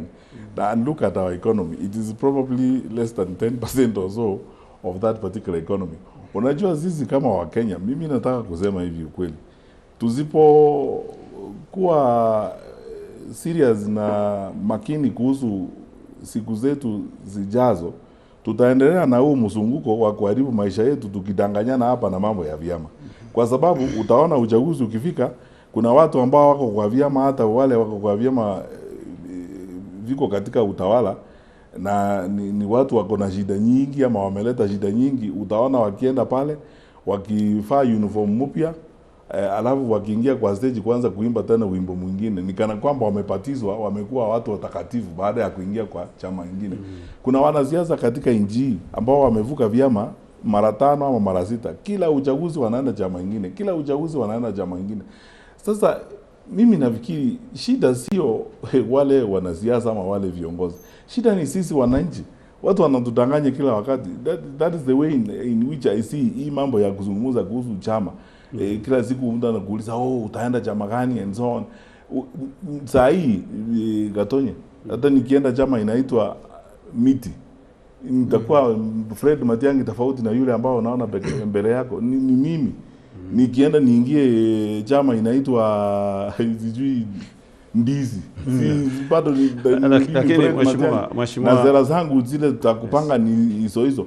Sasa angalieni viongozi kwanza. Yes. Na nataka pia pigeni msasa viongozi na tuangalie sasa hawa wanatuelekeza wapi na tunaenda namna gani. Ndiposa nasema tunazungumza wakati huu, na sitaki kukata kauli kwa sababu nimejiingiza kwa mazungumzo na wenzangu katika upinzani. Aliyekuwa naibu wa rais Rigathi Gachagua alisema utakuwa na nafasi bora zaidi ya mazungumzo ukiwa na chama yako. Lakini haya ni maoni yake. Unajua tuko katika demokrasia. Na unajua so hiyo kauli unaichukulia aje? Tuko kwa demokrasia. Demokrasia kila mtu ako na maoni yake, na huwezi kukosoa mtu kwa sababu ako na maoni haya maoni yale mengine. Na ametoa mapendekezo yake. Hayo ni mapendekezo yake ametoa kama kiongozi. Na kuna viongozi wengi ambao tunazungumza nao, hata hapo katika kikundi cha upinzani kuna viongozi huko pia, nao wana maono mengine na mapendekezo mengine. Tutaingia kwa room sisi wote tuzungumze, tuone vile tunaenda mbele. Na sitaki kuanza kukata kauli mbele ya sisi wote kuzungumza, sababu nitakuwa nimefanya makosa kwa wale wenzangu wengine. Na katika ufafanuzi wako umeonekana kufutilia mbali uwezekano wako kuwa na chama. Je, kuna uwezekano wako kugombea kama mgombea wa kujitegemea, yani independent? No. Unajua ni mambo yako umesema. Mimi nitakuwa kwa chama. Na nitatangaza hiyo chama hivi karibuni. Ndivyo nimesema. Na hakuna haja ya kupiga story kubwa. Mimi nitawania urais, nitakuwa kwa chama, nitatangaza hicho chama very soon. Saa hii niko katika hali ya kuzungumza na wengine ili nihakikishe kwamba uwezi kwenda mbele peke yako, lazima uende mbele na wenzako. Na mmeniuliza uhusiano wangu na Jubilee, nimewaambia mimi my public service record yote vile nimekuwa kwa public service nikiwa na Jubilee, sababu nilikuwa waziri wa Jubilee na sera nilizotekeleza ni za Jubilee. Kwa hivyo uhusiano wangu wa kwanza wa kisiasa ni ule wa Jubilee. Na naongoza na wale viongozi ambao unaweza kusema kisiasa tumejuana, sababu tulikuwa tukiongea tukiwa pamoja, ni hao wa Jubilee. Kama siasa ingekuwa ukoo wangu wa kisiasa ungekuwa ukoo wa Jubilee. Sasa tunaongea na wengine tukiendelea mbele. Mheshimiwa, tumewaona katika muungano wa upinzani, lakini pia tumesikia kuna mvutano chini ya maji. Hali iko namna gani? Unajua wakati siasa yetu iko na porojo mingi sana. Unajua hata watu wakati mwingine mkiwa katika kikundi moja kama ni kikundi cha upinzani, mnaingiliwa hata na wale wako kwa serikali, propaganda inaanza kutoka pande ile, watu wanaanza kuwazungumzia maneno. Unajua zingine unasikia kucheka kwa sababu tunafurutana na hata hatujaanza. Tumeanza kukutana hivi majuzi. Sasa tunafurutana na hatujaanza safari. Kulikuwa na hizo ripoti wiki iliyopita kwa gazeti kuwa kuna wale wengine wanasema Matiang'i, wengine wanasema Kalonzo, ati kuna migogoro, kuna mivutano kidogo. Ngoja nikueleze my friend. Yes. As I said, unajua hii ni ile porojo inachekesha. Unajua mnawezaje kuwa mnafurutana na hata mchaanza safari. Mmeignite gari tu namna hii, mshaweka petroli hapo kwa petrol station na mjaenda hata kilomita 2, mtaanza kusema mmeanza kufurutana na safari hata haijaanza. Lakini ngoja nikueleze. Ukweli ni kwamba wale tuko pamoja, tumeungana pamoja, si ni wanasiasa na ni watu ambao wanatafuta viti. Yes. The truth of the matter is that we are not Christian Union. Sisi si Christian Union ambao tunaingia hapo kuomba na kuimba nyimbo kila siku na kuomba na kusema hosana tuende nyumbani. Kila mtu ako na matakwa yake na mambo yake ya kuongea tukiwa hapo ndani. Lakini broadly kwa ukubwa tumekubaliana kwamba nchi yetu ya Kenya inasema sisi wote tusimame pamoja. Wakenya wamechoka na mambo ya kufurutana kwenda vikundi azitwa.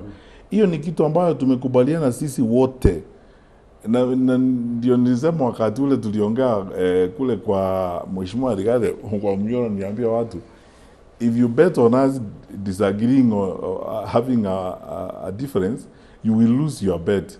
Because sisi wenyewe tumezungumza, and you see hatujatoka kwa nyumba moja, hatujaamuka kutoka kwa nyumba moja tukakutana pale tukasema tukubaliane. Unajua wazungu husema kitu kwamba fools seldom differ. Eti watu wajinga hawezi kutofautiana wakiwa wajinga wote pamoja. Ukiweka watu wajinga kwa room moja, wao kila mtu anakubali kila kitu kwa sababu wao wote ni watu washenzi, wajinga. Na wale tuko pale ndani sio wajinga. Kuna watu werevu, tunabadilishana maoni. Kuna mambo ambayo labda tunaweza kuwa na maono tofauti kuhusu sera. Tukianza kutengeneza platform zetu, tutakuwa na mjadala, tunaheshimiana. Kuna watu ambao wako na uzoefu wa siasa, kuna wale wako na maono tofauti. Kufikia yale ambayo tumesema ni kusema kauli ya kwanza, sisi zote tuwe pamoja. Okay. Sasa tunaendelea mbele tukiconvince each other, wewe tuende namna hii, tuende namna hii.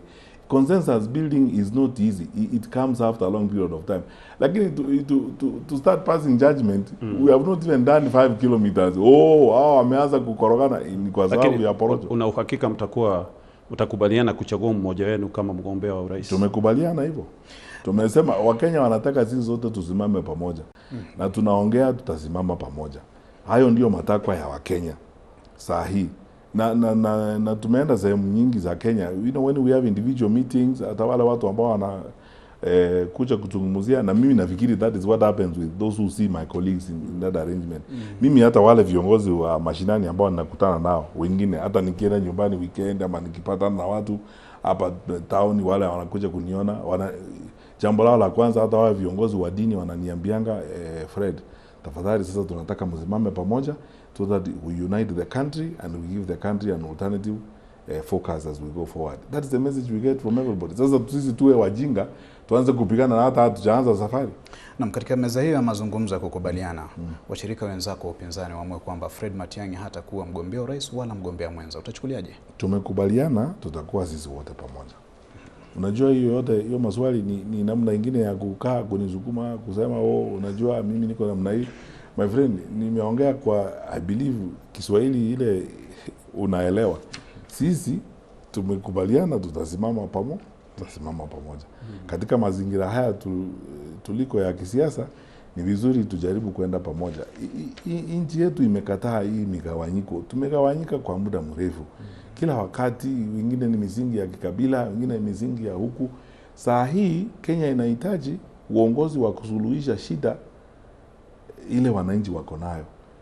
Sometimes ukiangazia hayo maneno, unaona kama focus on individuals is not as important as getting the job done.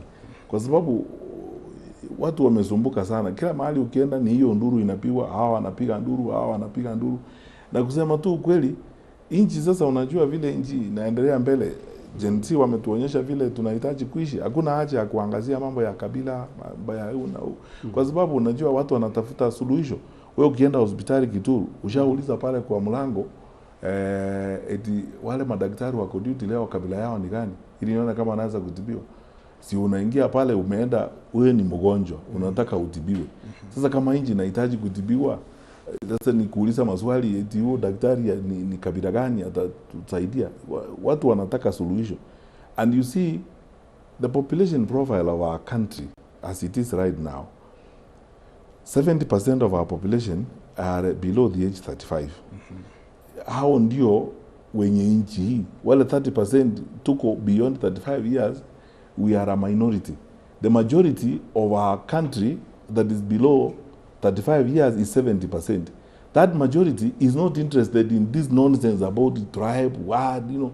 In fact, they themselves don't even care. What they are looking for are solutions to the challenges that they face. And those are the solutions that we need to offer this time. That is why when there were Gen Z demonstrations, even the children of people who hold public responsibilities walienda kujumuika na wenzao kwa sababu wanataka kutafuta suluhisho. Kama baba yako ni mkubwa wa serikali ama ni mkubwa wa siasa, hiyo wao hawajali hayo, watu wanatafuta suluhisho. This time in Kenya, it's going to be solution focused leadership. That's where we are headed. Solution focused leadership, who will solve our problems, and to go out there and make propositions and convince people that you actually can solve their problems and fix the challenges of the country. It is about fixing the challenges of development in this country. So the country is looking for a fixer to sort out problems. That fixer is not, they are not going to ask you what tribe you are. They want to take a solution. Na mkinipea dakika moja Gatonye. Wakati nilikuwa waziri wa elimu, my friend, nilienda shule kutoka Timbila huko mpaka wa Taita Taveta na Tanzania, mpaka Mtwara Nyeri, mpaka kila mahali. Hakuna shule nilikuwa naona, hata nikiendesha gari namna hii kwenda Nakuru, nikifika hapo njiani naona signpost Naivasha Boys naingia, kama niko na nafasi kidogo nasema naingia, kwa sababu hapo ndipo elimu inafanyika. That the country wants to focus that way. Na hakuna shule nilienda hata moja, mtu hata mwalimu hata mwingine aliniuliza mimi ni kabila gani, walisema waziri amekuja. Na hakuna shule niliingia niliuliza principal wewe ni kabila gani. Siku moja shida ilitokea, kwa mtoto alikufa shule nyingine pale karibu na Kakamega. Nilipanda ndege hapa KQ in the morning. I was in Kisumu by 7:30 I was in the school. Kabla hata wa Jamount parade nimeingia kwa shule, ninatafuta mwalimu mkuu. Hata alikuwa hajafika staff room, ninapatana na wale walimu wako kwa duty, naanza kuambia shida gani imetokea hapa, tusuluhishe shida. That is it, that is the attitude. Sasa hatuwezi kuanza kuzungumzia eti kabila hii kabila nyingine. Utakuwa ukijizungumzia wewe mwenyewe ukianza kuuliza maswali kama they will be no Kenya you will be talking to. Mheshimiwa, kuna hofu kwamba wengine wenu wanavutiwa kuingia katika serikali. Sijui kama hili limekufanyikia ama sijui kama uko na taarifa kama hii. Mimi sitaki kuzungumzia porojo sababu mimi sijui nani anavutiwa kuingia serikali. Wengine hadharani pia. Mimi sijui nani anavutiwa kuingia serikali. Mimi hakuna mtu amenivutia kuingia kwa serikali kwa sababu na tena unajua tutazungumzia maneno wasi hapa. You know, we are all adults. Sisi ni watu wakubwa. Hakuna watoto hapo, kwa hiyo maneno tunaongea. Sasa it's indeed obvious, is abundantly clear saa hii vile tulivyo kwa nchi. Tunataka kusuluhisha shida ambayo iko kwa hii serikali. Mimi sasa sioni unavutiwa kuingia huko iko suluhisho. Yaani kuingia huko ndio suluhisho. That is the solution. Na Daktari Fred Matiang'i, kila Jumanne jioni K24 TV na Kameme TV tuna kipindi maalum kabisa kwa vijana wa Gen Z. Tunawapa nafasi ya kufunguka na kuzungumzia kuhusu masuala muhimu na mabadiliko muhimu ambayo wanataka humu nchini. Vijana hao wanasema wanataka kusafisha mfumo wa siasa. Wanataka kuondoa wanasiasa wa Kongo, wanataka kuondoa wanasiasa fisadi. Je, safisha hii itakunasa? Mimi si mwanasiasa mkongwe. Si unasema wanataka watafuta wanasiasa wa Kongo. Mimi sasa sisema ulisema mimi sijaingia siasa hii, naingia kwanza. Mimi si mwanasiasa mkongwe. Mimi si mfisadi. Unasema wanataka kutoa watu ambao hawajakuwa na siasa. Sasa mimi hiyo klasi hiyo category yao sasa mimi itanipata wapi? Kwa sababu mimi si mwanasiasa mkongwe. Mimi mnaniambia sijaingia siasa, saa hii ndio naingia, sijui anza siasa, ninajifunza. Mimi ni mwanasiasa form 1. You know, and so on and so forth. Sasa itanipata wapi hiyo safisha hapo? Sababu hiyo wanasema mfisadi, mimi si mfisadi. Sasa nini wanasema kitu kingine? Wanasema mtu ambaye hajui kuzungumza Kiswahili. Nimejaribu kuzungumza Kiswahili, sasa kitu kingine gani wanasema inaweza kuninasa? Wewe ni chaguo bora kwao. Mimi sina shida. Honestly speaking, mimi hata zake kusema najipigia debe. Honestly speaking, I think kama nchi inataka seriousness and delivery of services, I'm probably one of the candidates they should look at very carefully. Kwa sababu naambianga watu kila wakati, unajua Kitui mimi kwanza, kwa sababu sijaingia kwa hiyo maneno, I have no scores to settle with anyone.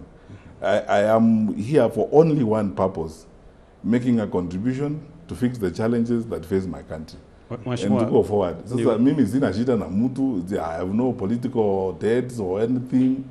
I am like them. I want a better country. Like them, I want to solve these challenges. Nikwambie ukinipea dakika moja. Okay. Wakati nilikuwa waziri wa elimu nilienda Parents Day Pangani Girls. Niseme au wale walimu na wanafunzi wa Pangani hawata nilaumu nikisema haya. Tukiwa pale you know, nilianza mfumo mwingine wakati nilikuwa waziri wa elimu. Nilikuwa naambia walimu wenzangu na wazazi kwamba tukiwa na mikutano na wanafunzi ni vizuri tuanze kusikiza wanafunzi. Sababu wakati mwingine tunazungumziwa na walimu na wale watu wakubwa pere tunaenda pale tunakula pilau tunapotea. Sasa nikaambia tafadhali tubadilishe mfumo wa kufanya mikutano yetu ili tusikize pia watoto wetu, kwa sababu lazima wanataka kutuambia kitu. And you know this contest, that time mambo ya Gen Z is about voice. It's about being heard. It's about expressing themselves. We have run a society for a long time that does not listen to others, especially the young members of society. Power is operated from a structure of top bottom. To wale wakubwa, wale wako juu ndio wanaelewa, hawa wengine wasikize vile tunaongea. Gen Z is redefining that particular dynamic and that power relations.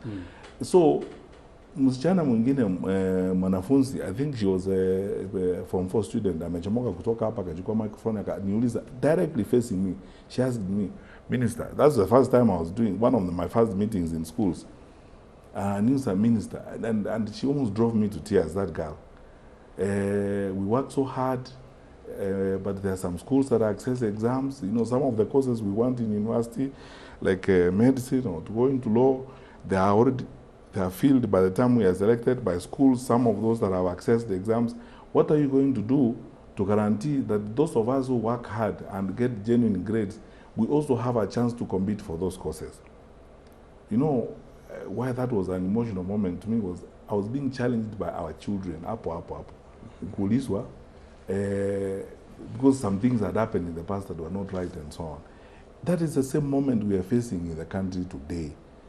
The younger members of our society are asking the same questions. We've been on this forever, 62 years after independence. There are questions about inclusion, there are questions about fairness and objectivity, there are questions about accountability and so on. Will you step up, face us, and provide an opportunity for that? That is the question that I can hear being asked, and my answer is yes. Okay. That is it. So mimi vile ninaona how we are moving forward on this matter.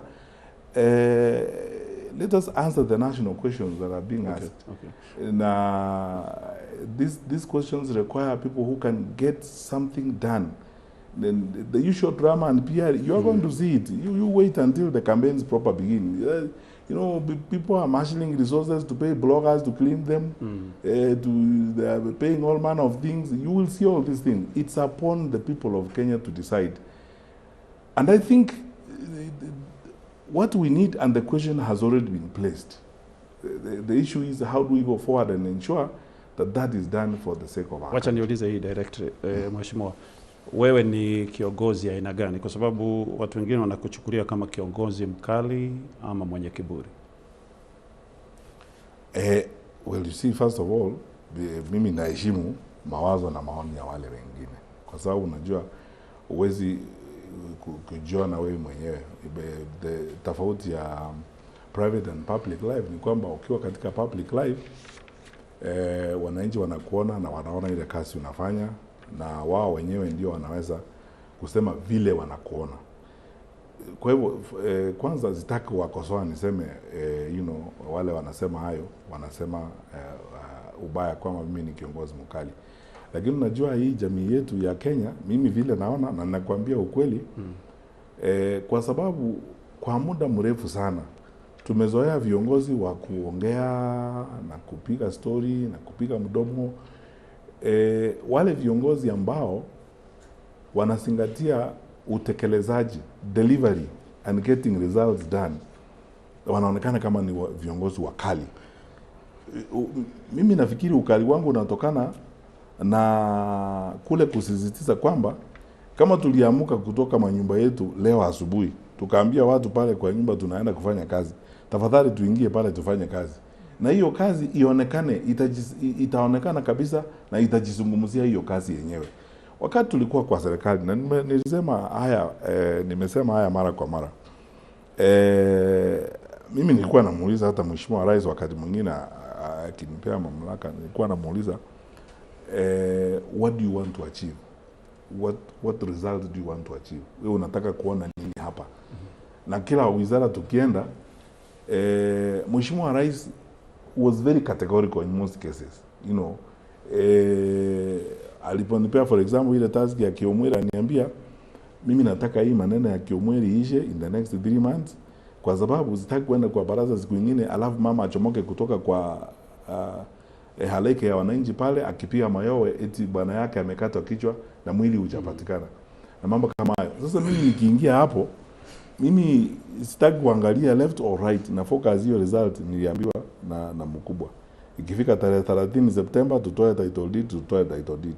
Wakati nilienda kwa Ministry of Education, Rais aliniambia hii ushenzi inaendelea hapa ya kuiba mtihani itatuharibia jina na sisi tutakuja kusumbuka, na akaniambia wananchi kila mahali ninaenda ni nduru ndio hiyo inapigwa. Mimi sitaki maneno, nataka muhakikishe. In fact hata wakati alitutisha, alisema hii kitu kama mtatafisha mtafute nchi nyingine. Sasa mimi nikiamuka asubuhi kila ujao, kazi yangu ni kukusanya wenzangu wote katika hiyo wizara na kuambia my friend, results we want in easy. There's someone who described this. I can't remember whether it was Lee Kuan Yew or somebody, one of the big performers and big achieving leaders. That sometimes, my friends, leadership is all about achieving the objectives you have as a country, getting the results. You can stand up and say, while I was there, I did A, B, C, D. This is how results are realized. Na uongozi ni sawa. Tunaweza kupendana, tuambiane story, tuimbe, tukule pamoja, tudanganyane. Hizi lugha unasikia hapa hizi karibuni, ya kuunganisha waya, mimi ndio nilikuwa nikapanga, nikaunganisha waya, nikatenga, sijui nikafanya nini. That is not what the country wants. What the country wants results. You know, umefanya nini? Asubuhi waamuke wapate ile barabara imejengwa na hiyo. In fact at that time hata hakuna haja kujipiga kifua kwenda pale kusema eti mimi nilitengeneza barabara. Si sasa nikuulize wewe Katonyi, Thiba Dam ziko hapo Kirinyaga. Hakuna haja mtu kukwambia Thiba Dam ilijengwa namna gani? Si unaiona wewe mwenyewe kazi huko. Sasa mimi ni mtu wa kuzingatia kazi. Kama ni ukali, watu wanasema ni ukali hapo, ni mambo ya kuzingatia kazi. Na kama ni mambo ya hiyo kusema kiburi, mimi sijui wanasema nini, lakini ni ile kusisitiza kwamba mimi huwezi kunidistract, kunivuta hivi ama kuniambia hivi. Tukikubaliana yale tunafanya, mimi nafuatilia yale tulikubaliana tufanye. Na hatuwezi kuanza safari kutoka hapa eti tunaenda kufanya kazi pande ile, tukifika njiani uanze sasa kuniambia unajua vile iko be a human being, unajua mambo hubadilikananga saa nyingine, wewe tubadilishe hivi. Sasa kama hiyo ndio inaonekana kama ni kiburi, mimi sijui, lakini mimi najua kwamba mimi ni mtu wa kuzingatia results. Na nikipewa kazi, utekelezaji ndio my greatest strength. Na kutekeleza na watu wote. I can give you 100 names of senior civil servants I worked with in government. Wonderful men and women I love to this day because of the wonderful work we did together. Na ilikuwa tu kuwauliza wangwana tufanye nini hapa. Wakubwa wengine wa serikali mimi nilikuwa na wauliza nikiingia kwa wizara. You know, there are people I worked with, I can give you names of people I met in government ministries, fantastic, wonderful people. You ask them, hata mimi na wauliza kama waziri, mnataka tufanye namna gani? Wananiambia waziri, ukifanya hapa utavunja sheria, ukifanya hapa tuende namna hii. Utekelezaji. Naam, uliniuliza kuhusu kile ambacho Gen Z wanatazama wanapomtafuta kiongozi ambaye ataongoza mwaka 2027, na swala jingine ambalo wanatazama ni kiongozi ambaye ataheshimu katiba. Na katika mazungumzo na vijana hawa wanasema mauaji yamezidi, zaidi ya vijana 60 walipoteza maisha yao katika maandamano ya mwaka jana ya kupinga mswada wa fedha mwaka 2024. Mwaka huu kukawa na maandamano mengine, zaidi ya vijana 30 tayari wamepoteza maisha yao. Wengine pia wamekukashifu kuhusu miili iliyopatikana Mto Yala, na mauaji haya ya kiholela yanaonekana kuwa kidonda katika taifa hili na ni kala moto kwa serikali yote ile. Utawajibikiaje madai haya na utakuwa kiongozi wa aina gani katika kuheshimu katiba? Wakati tulianza mahojiano haya niliwaambia hivi, mimi niseme tu kweli, hatuna nchi bila katiba, na huwezi kuwa na serikali bila katiba, bila kuzingatia katiba. There is no government, we cannot have order without the constitution and the law, honestly speaking. Kianza kuzungumza mambo mengine nje ya sheria na katiba, tunajidanganya. Mimi nimeheshimu katiba. Wakati wote nimekuwa katika utumishi wa umma, nimechukua kiapo. Kuna wakati tumetofautiana, hata wakati mwingine na wakubwa kwa serikali wengine. Mimi kila wakati nawaambia tunafuata katiba vile inasema. Na kwa sababu umeniuliza haya maswali, nataka nikueleze tu polepole vile yalivyo. Unajua, kwa sheria kwanza, ukiwa waziri wa usalama, vile nilikuwa waziri wa usalama, watu wanafikiri ukiwa katika wizara hiyo una nguvu kufanya kila kitu. That is not true. Constitution 2010 tulio nayo is very strict, especially on the ministers, because they know what you can do if you are not kept within a framework of control. Mimi nashukuru, nimesema haya wakati mwingine na katika sehemu zingine, kwamba nilipatika kuwa katika serikali na wanasheria wa ajabu sana. Mimi na mwenzi Professor Githu Muigai, ambaye alikuwa Attorney General wetu. I mean, probably one of the best lawyers that this country has ever produced. Smart brain. Secondly, retired Justice Kihara Kariuki. Fantastic people, very clever and very, very honest. Kila ukifanya kitu, unamuuliza Attorney General. Na hawa wawili, hawa wanasheria wakuu, kila wakati tukiwa na shida unaenda pale. Retired Justice Kariuki, very honest man, Christian, anakuambia waziri, sheria haikuruhusu kufanya haya, usifanye haya. Kwa hivyo wakati wote mimi nilikuwa kwa serikali, sisi tulifuata sheria katika utekelezaji wetu. Lakini nisungumuzie makosa ambayo yanafanywa na watumishi wengine wa serikali, wakiwemo maofisa wa usalama. Kwa sababu tuko na sheria. We are a country that is governed by the law. Tuko na sheria. Unajua Kituru, hata kwa kanisa kuna sheria na itikadi za kanisa. Nasema huyu ukiwa bishop ufanye hivi, ufanye hivi. Ukienda nje ya hiyo, kuna kikundi pale cha viongozi ambao watakaa waseme huyu bishop alifanya hivi, alifanya hivi. Sasa imefika wakati wa kuadhibiwa, na utaadhibiwa. Kutoka hapo utatolewa. Utaambiwa sasa wewe huwezi kuwa bishop siku nyingine tena. Haya mambo yote yanafanywa kwa sababu watu wote duniani wanajua binadamu mahali popote waliko lazima kuwe na uwezekano kwamba sheria itafunjwa ama sheria itakiukwa, na temptations to break the law are real in most cases.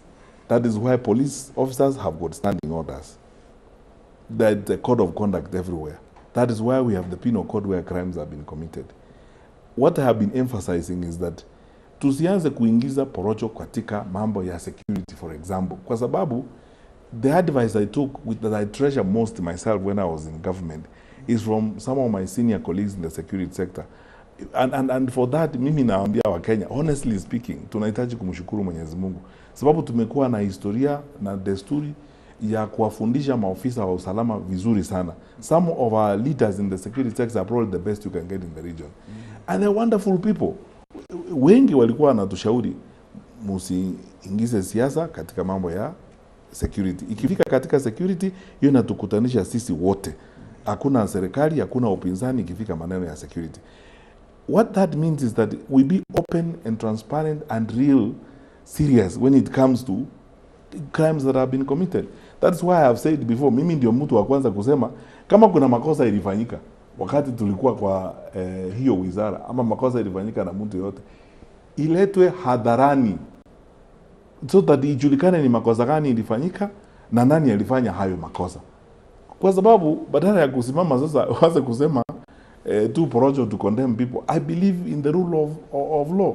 And in cases that have happened, what are Kenyans asking? Kenyans are asking for accountability. Kwa hata hii maneno mauaji imefanyika wakati wa maandamano. And let all the institutions that are involved do their work. IPOA iko kama na kazi ya IPOA ni kuangalia mahali police have gone beyond the limits of their powers. And them, I mean, watu hawakupigwa risasi na shetani, walipigwa risasi na binadamu. Lazima hao binadamu wajulikane. And in fact, I can go further than that. Mimi naheshimu ile kazi nilikuwa nafanya na naheshimu wenzangu katika idara ya usalama, lakini there is a way you can go if you follow the records and so on and the proper investigations were done, you can pin down to the individual officers who are involved. Mheshimiwa, it's a fact. Wacha waadhibiwe. That's all we're asking. Mheshimiwa, ni ukweli kwa wakati ulipokuwa serikalini kuna miili ilipatikana Mtoyana. So swali ni hili, where does the buck stop? My friend, wajibikaji tupatie nani? Wakati maneno hiyo ilitokea, sisi wote tukiwa kwa serikali, tuliuliza polisi na DCI. Wakafungua file, wakaanza investigation kwa hiyo maneno. Wakati tulitoka kwa serikali, walikuwa wanaendelea na uchunguzi ijulikane ni akina nani. In fact, when we wanted an inquest at that particular time, the security officer said an inquest is necessary when so many facts cannot be easily traced. Now we have the bodies. The members of the family or their next of kin will come and pick the bodies. We will conduct the investigation. We will piece together the facts from that point and get to the truth of the matter. So we said, fair enough, let us proceed. So the question is, you know, I have said this several times before. It's very easy to bandy blame around and throw blame around because it's politically convenient to do that kind of thing. Why can't we have open investigations? Why can't we make this matter open? Mtu akikuja mbele Gatonye aseme, mtu ambaye alifanya hii maneno ni Fred Matiang'i, sheria iko. Okay. I have never lived above the law in my life.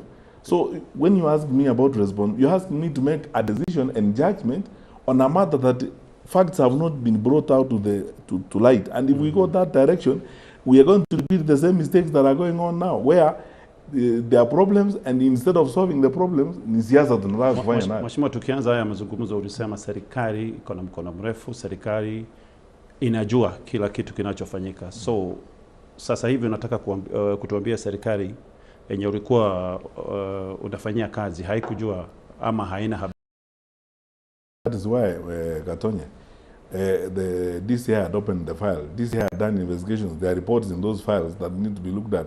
I didn't go away with them. And I will not deny that our officers did not know about the matter. Why can't they share what they know? That's what I'm saying. You see, I don't want blanket condemnation. Kusimama hapa kusema ni Kitura alifanya hivi ama ni Gatonye alifanya hivi na tena sasa tutoe lawama kwa Kitura ama kwa Gatonye is the same story we are saying. You are going around in circles instead of solving a problem. Why don't we actually solve this problem conclusively, all of us? Put all the facts that are available in the open. Okay. And let those who accountability go the direction investigations take us. So but you see, nisimame hapa niseme mtu ambaye alikuwa available. You know, people are very easy. I know what people would like to see happening in a situation like this is where you name people and say they should be condemned and so on and so forth. And I'm saying that is a very dangerous path to take for a country. What will solve our problems as a country is to be truthful and to focus on the reality that we have as it is. Kama makosa imefanyika na yule mtu amefanya makosa ijulikane. It's the same thing as a government saying ni upinzani ndio inalipa hawa watu. Huyu upinzani ni nani? Kuna mtu dunia hii anaitwa upinzani. There is nobody called upinzani. Somebody has a name. Kama ni Fred Matiang'i, enda kwa account zake muone vile alitoa pesa, akalipa nani, akalipa huyu, au wahuni wakuje waseme huyu ndio is the one who's running this gunzi culture in the country. Analipa huyu, evidence ipelekwe kwa magistrate namna hiyo. Naam, Daktari Fred Matiang'i, maandamano ya vijana wa Gen Z yamekuwa kala moto kwa serikali iliyoko mamlakani sasa. Na bila shaka vijana hawa wanataka wajibikaji serikalini. Na sasa waziri wa usalama wa ndani, nafasi ambayo ulikuwa umeshikilia wakati wa utawala wa Rais mstaafu Uhuru Kenyatta, amri ya piga risasi huwa Rais William Ruto anazungumzia kuhusu amri ya piga risasi miguu umiza. Amri hizi zinamaanisha nini na umekuwa waziri wa usalama wa ndani katika kukabiliana na waandamanaji? Well, my friend, I'm sure hata wewe mwenyewe unajua unataka nikuambie nini. sababu unataka nirudie yale hata wewe mwenyewe unajua, sababu hata President Kibaki alikuwa anasema unataka nikuambie na wewe mwenyewe unajua. Unajua hizi ni nchi ya sheria na tunafuata sheria vile iko. There are cases I know as a former Minister of Security, there are cases I know where it is allowed and or allowable under the law when there is active combat, especially if you are involved with bandits or terrorists, where active combat, that is called active combat. And in cases of active combat, of course, you can't tell officers not to shoot. Their lives are probably in danger. They are facing people probably more armed and better armed than themselves. I know that even me, when I was Minister for Interior, a number of times when we were dealing, especially with some active combat challenges, we encouraged our officers that the law covers them very well in cases of active combat with bandits and terrorists. But demonstrators are not terrorists. They are not even armed, as it were. And you know what the law says. The only rider I would like to add to this, and I'm doing it with utmost respect, and it should be seen that way. Unajua sisi tumelelewa katika mazingira yale ambao wale ambao wako katika ofisi ya rais tunawaita baba wa taifa, father of the nation, which means that wakati yote imekuwa vile imekuwa, kila mtu dunia hii, awe mtu wa upinzani, awe mtu wa kuandamana, awe ofisa wa usalama, wote wanaangalia katika ofisi moja kama final cover ya kila mtu ambaye ni Mkenya. That is why desturi yetu na historia yetu, sisi kama Wakenya tunaita wale ambao wako katika wale ambao wamebarikiwa kuingia katika ofisi hiyo, tunawaita, wanaitwa baba wa taifa. Hiyo ndio desturi tuko nayo. Kwa hivyo kuna matamshi mengine hata wakati kuko na shida, mimi ningesema tu kwa heshima kubwa, na nikisema hivyo ninajiunga na wale viongozi wengine kama Senator James Orengo na wale wengine ambao nimeona wamezungumzia haya maneno, kusema kwamba na wale ambao wanamsaidia Mheshimiwa Rais kwa hii kazi, kuhakikisha mara kwa mara kwamba wanamsaidia Mheshimiwa Rais kuhifadhi hiyo sifa. Waandamanaji wanaovamia vituo vya polisi wafanywe nini? Sababu tuliona zikichomwa zingine. Lakini unajua kwanza, you're asking us to pass judgment. We don't even know whether those are actually real organic or natural demonstrators who are burning police stations, or it was choreographed work. When investigations have not been done, I can't pass judgment. I'm very careful. I'm a former Minister of Security. I have to be very careful about the things that I say. I can't now say that there are people who I can't even use that kind of language. You can't use that kind of language when you are a responsible leader. Who are those people? People have names, have identities, as it were. And by the way, I forgot to say this the last time I was in public. We invested a lot of resources when we were in government in the IC3. We have a CCTV capability in most of Nairobi and some parts of Mombasa and so on. It is not very hard to actually isolate the identities of individuals who are involved in crime in Kenya. Secondly, also, by the way, Gatonye, just so that you know, our personal identification database, hata ile ambayo imehifadhiwa na DCI, kwanza ya vidole and so on, is probably one of the strongest in the region. That is why it is easy. When I say we have capacities that other people don't have, I mean it. Our security forces have got a lot of capacity, and to be absolutely fair and objective, our training of our security people is very good. They are very, very good. Okay. Which means they can actually get to the bottom of this matter, either A, if they were given the opportunity, or B, they are not interfered with in terms of how they do their work. Okay. That's why I'm saying I'm bleeding on this particular matter. It's not just so much about the interview. On this particular issue, if you allow me, mkinikubalia dakika moja, I have faith. I know most of the people who, you know, are senior in the security sector because I worked with a number of them, and I know their capacity. They are good people. They can actually do a good job, or probably a different job, if there is less political pressure and less politicization. Because I can tell, I am not a child. I am not a fool. I was in that sector for a long time. You can tell when there is extreme and negative political pressure on security sector actors. Okay. And for the sake of the country, that's why I'm saying, and I'm nikubalie niseme, for the sake of the country and the stability of our nation as we go forward, I wish that there was less of that. They are able to do a good job on their own, they have capacity and so on, and some of these incidents will not really happen. You can tell from some of the things that are happening, and me more than anyone else, you can tell clearly that there could be elements of politicization and elements of political pressure in this. I don't want to go into details of this because I don't have facts on this yet. I have not done investigations on this matter, and that is why I'm very hesitant and careful to pass judgment on this matter, because, as I said, me more than anyone else have to be very careful on this, because this is a sector I worked in for a long time and I understand it very well. Okay. Mheshimiwa, still on accountability. Uliwahi kuhukumiwa kwa kudharau amri za mahakama wakati ule ulikuwa minister wa intern, mambo ya passport cancellation. So sijui Wakenya watakuamini vipi ukiwa rais wa jamhuri pia utafuata amri kama hizi za mahakama? By the way, niwie radhi, wacha nikuambie tu ukweli. Umekosea. You have your facts wrong. Mimi sijahukumiwa kuhusu mambo ya passport cancellation anywhere in this world. What happened is that an appearance on a matter that was before a judge in court on the issue of Miguna, that happened while I was at the GSU headquarters for the pass out parade, and when that appearance did not happen, or we did not appear, we were said to have been in contempt of court.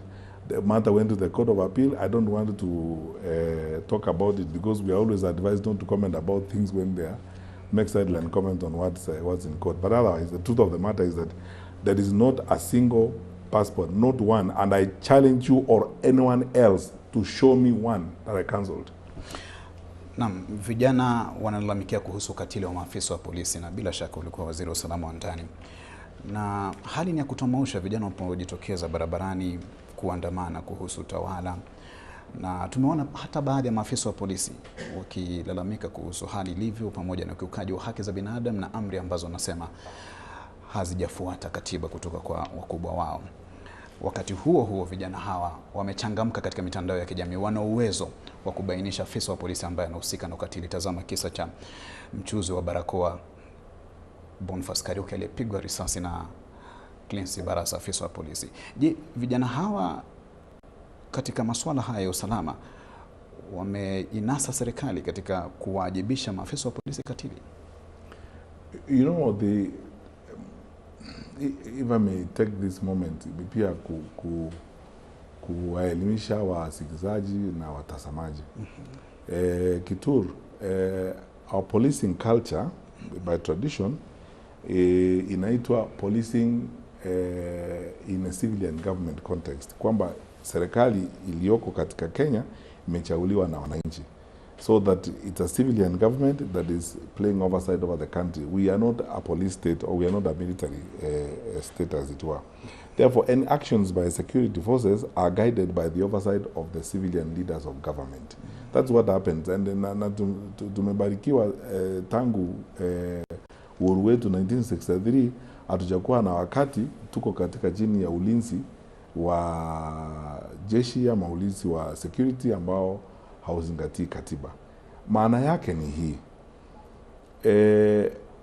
The citizens have a right to ask questions of security officers, or to ask questions of officials of the security sector. Hata nikiwa waziri wa usalama, na nafikiri hata wale wako huku saa hii ni kitu wanafanya, kwa sababu ukienda kwa baraza, kama unaenda kufanya mkutano wa hadhara na chief na assistant chief na wale wengine, sheria inakuhitaji kwamba usikize pia hata wale wananchi ambao wako huko, kwa sababu hii ni serikali ya wananchi, serikali ya kidemokrasia ambayo imechaguliwa na wananchi. Kwa hivyo vijana wa Kenya wakiuliza maswali ama waseme ofisa fulani anaitwa fulani wa fulani alipatikana na hiyo ni haki yao. Na ndiposa katiba yetu iko na Independent Police Oversight Authority, kwa sababu ikiwa ni serikali ya wananchi ambayo ni serikali imeteuliwa kidemokrasia, lazima isikise wananchi na maoni ya wananchi kuhusu vile usalama wa nchi unalindwa. Kwa hivyo vijana wa Kenya wakiuliza hayo maswali, wakisema ofisa wa polisi huyu amefanya haya, amefanya yale mengine, hawajakosea. They are very much within the law. They are doing the right thing. Now it is upon the leaders of the security sector wao wenyewe kuwajibika na kujibu hayo maswali, kusema la ilifanyika ama haikufanyika. Nikupe mfano. When I went to Harambee House, and I hope my colleagues then don't mind me saying this because it will best demonstrate you what I mean.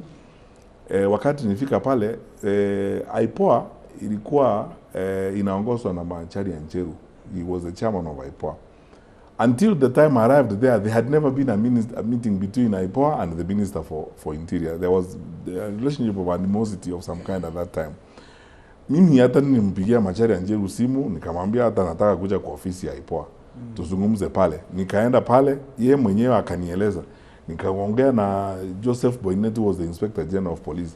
Kulikuwa hata na investigations zilikuwa zinaendelea wakati huo. Tukazungumza, tukaelewana.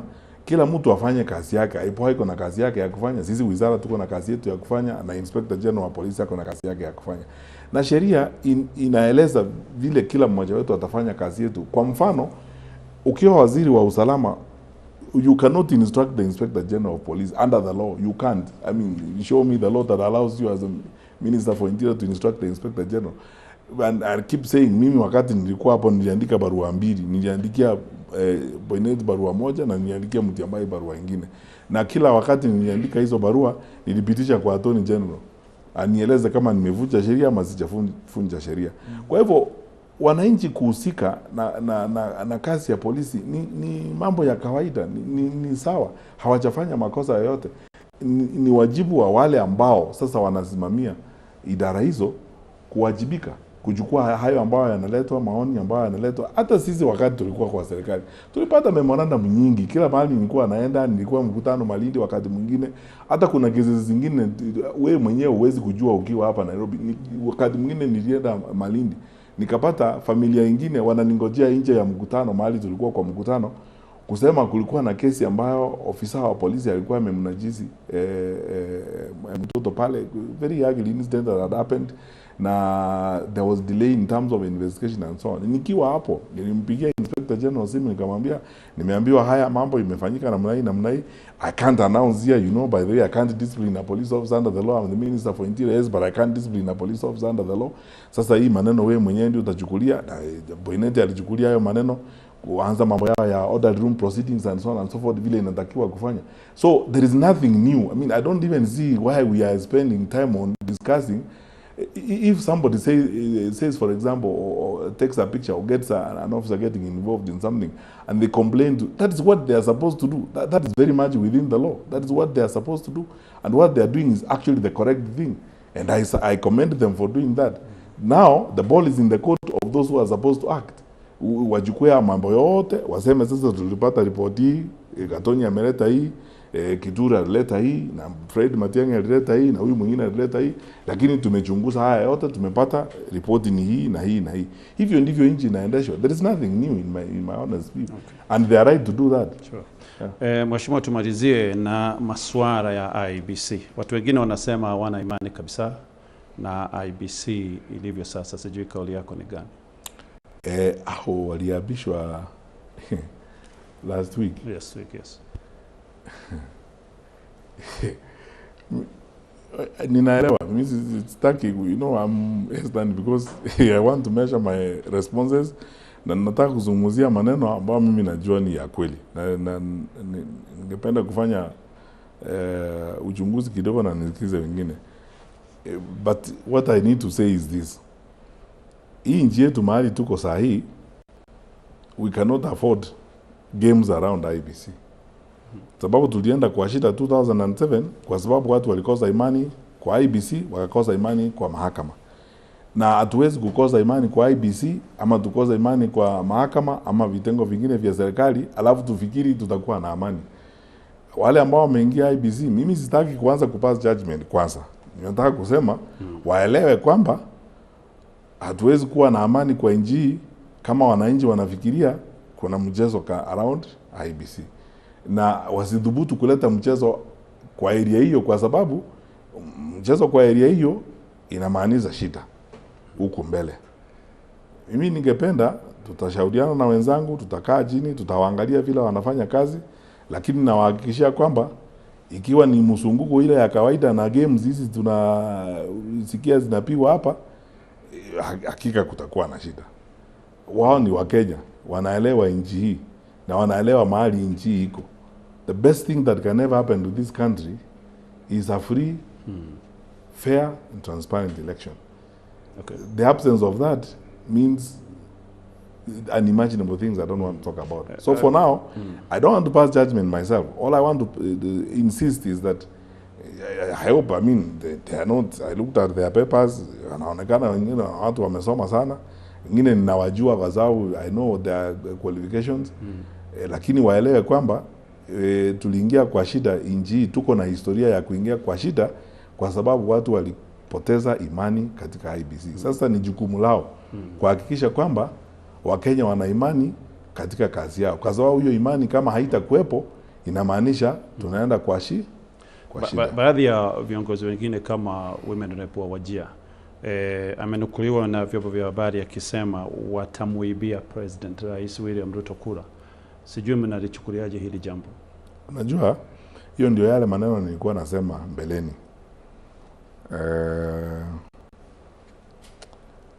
Na mniruhusu niseme haya nikiwa hapa kwa studio zenu. Shida za nchi yetu, karibu nusu ama zaidi ya shida za nchi yetu are man-made. Ni shida tumejiletea sisi wenyewe kupitia kwa uongozi duni na uongozi mbaya. Tuambiane tu ukweli, tuache kudanganyana. Our problems are related to vile sisi tumefanya management ya nchi.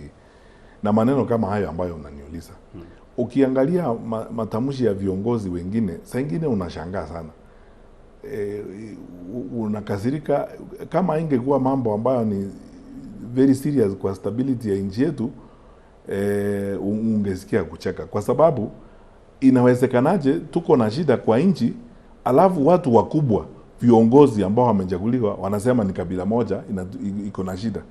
Eti shida ni Wakikuyu wanataka kuharibu, ama ni watu kabila fulani wanataka kuharibu. Na shida ni ya watu wote sisi Kenya. Ukienda huko Homa Bay, Nduru ni hiyo, Migori ni hivyo, Kisii ni hivyo, Taita Taveta ni hivyo. Alafu uambiwe na mtu ambaye ni kiongozi eti ni shida ya kabila moja.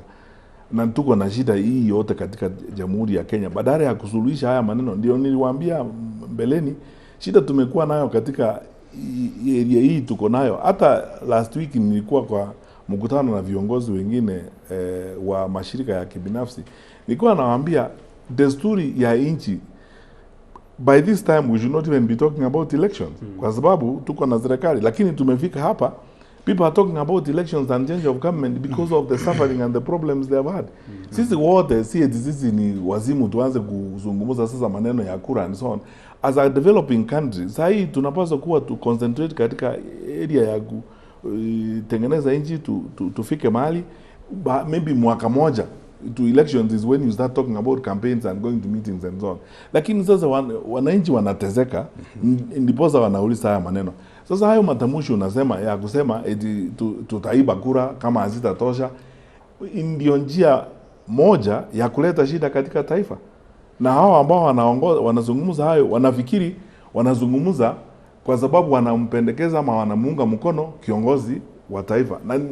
Na wao wenyewe saa hii wameanza kujimba msingi wa shida kutengeneza. Mimi nawashauri viongozi wenzetu, hii nchi tuko sisi sote hapa na Mungu ametuweka hapa. Wakenya wote, wawe watu wa Mount Kenya, wawe watu wa Lake Victoria ama Indian Ocean, wherever they are, what they need is a government that works so that we build a country. Tuwachane na hii kasumba hii ya kugawanya watu na kuanza kuzungumza maneno. Mimi nilikuwa nafikiri huyo ni mtu kama ni kiongozi saa hii EACC kama ingekuwa inafanya kazi kupitia chapter 6 by now wangekuwa wanamtafuta kumprocess atoke kwa kazi. Because how can you say, how can you speak like that in a democratic country? Naam, Daktari Fred Matiang'i, tutawezaje kubadilisha mfumo wetu wa siasa na uongozi humu nchini? Kampeni zinapofika, umezungumzia kuhusu ile ukabila unasheheni. Baada ya uchaguzi mkuu, upande mmoja unaonekana kutoridhishwa na matokeo ya uchaguzi. Tumekuwa katika hali hii kwa miaka mingi na kwa chaguzi nyingi zilizofanyika. Tutabadilisha vipi hali? In fact, that's a very nice question you're asking. My rhetorical answer immediately is this. Ukiwa na viongozi wanazungumza kama huyu ambaye anasema tutabadilisha siasa namna gani, kama kuna watu hapa wanalipa mshahara na unajua wajumbe wa bunge wote wanalipa mshahara na public. Sasa tunawalipa mshahara kuzungumza maneno kama hayo, tutabadilisha siasa namna gani, siku gani? Haya ni maswali tunaweza kujiuliza sisi wote na viongozi wajiulize. Hatuwezi kuendelea namna hiyo, kuchukulia nchi yetu namna hiyo na mchezo, tufikiri eti kwamba tutabadilisha nchi na tutabadilisha siasa.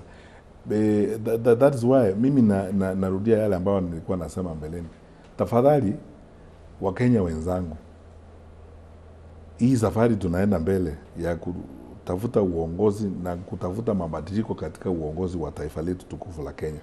Tusiongozwe na chuki, na mapendeleo na ukabila.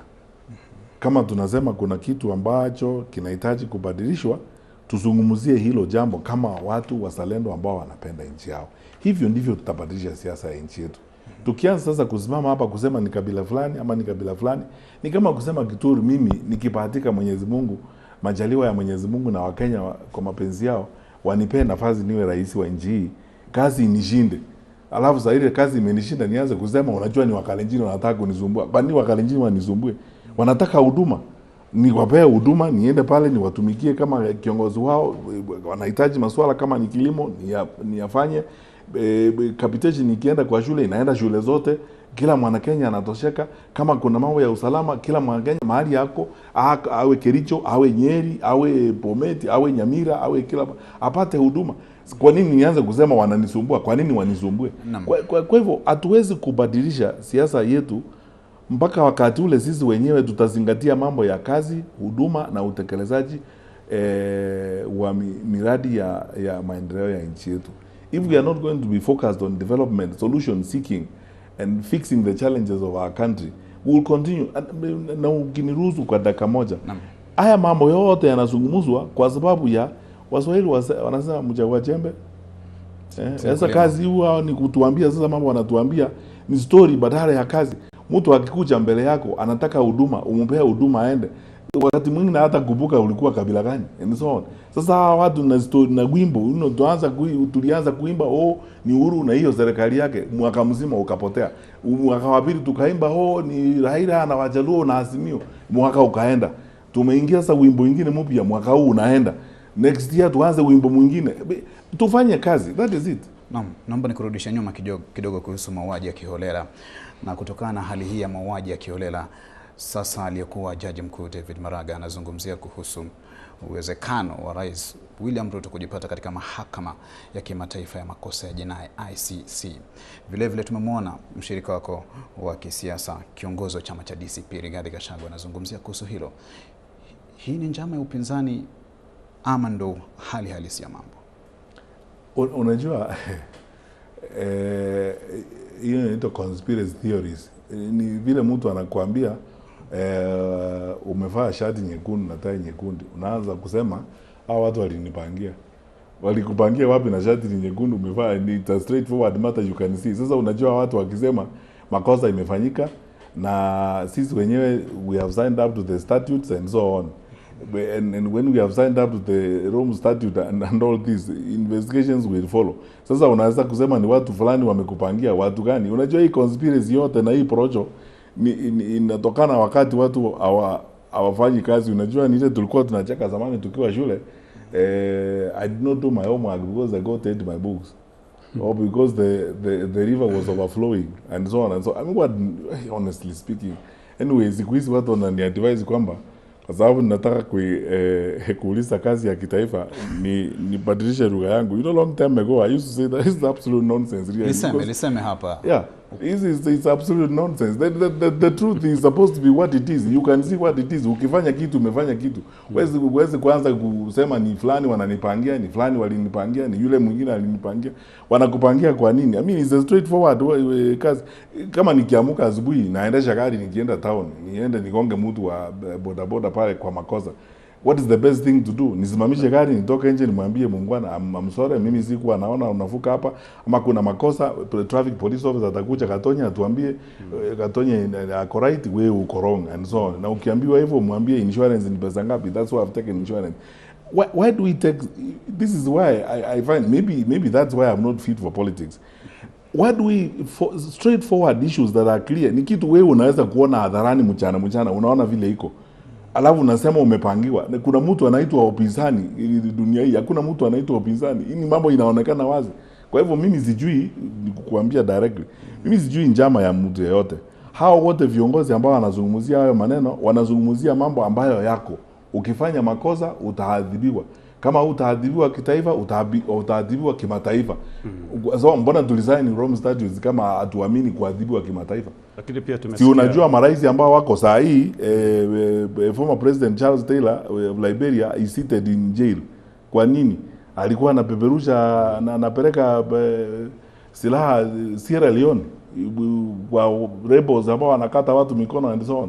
Sasa wewe unajua mwenyewe ukianza kupea rebels silaha na ukifanya maneno kama hayo utapelekwa pale kwa ile koti na utaadhibiwa. Unawezaje kusema unapangiwa na nani? Lakini mheshimiwa, tumesikia tetesi kwamba Uhuru Kenyatta hakuwa na msukumo kama huo, Kibaki pia hakusukumwa vile. Uhuru hakupeleka silaha kwa rebels kwa nchi jirani. Kibaki hakupeleka silaha kwa rebels kwa nchi jirani ama mahali kama hivyo. Mimi sijui. Wewe unajua hii mambo haikufanyika. Kama kitu imefanyika saa hii, huwezi kusema inafanyika kwa sababu ya ukabila. Mimi hatukuwa na maneno. Mimi nilikuwa waziri wa usalama, nilikuwa serikali miaka 5. Tulikuwa na maandamano hakika. Kiongozi wa upinzani hata alienda pale Uhuru Park kujiapisha wakati huo. Tulikaa pale tukiwa kwa room, control room. I was the minister for interior that time, in charge of that. Nimekaa pale na watu wote na generals wote tumekaa nao pale. Tuliamua hapo tukienda hata tukipiga hata mtu mmoja stambiti ile tatokana pale Uhuru Park watu watakufa. Tukakubaliana hawa wangwana wanaelewa inchi, wacha waende pale watafanya nini? Si wataenda pale watajaribu kujiapisha na wataona hata wao vile President Kibaki alikuwa anasema wanajienjoy. Watamaliza kujienjoy wataenda nyumbani.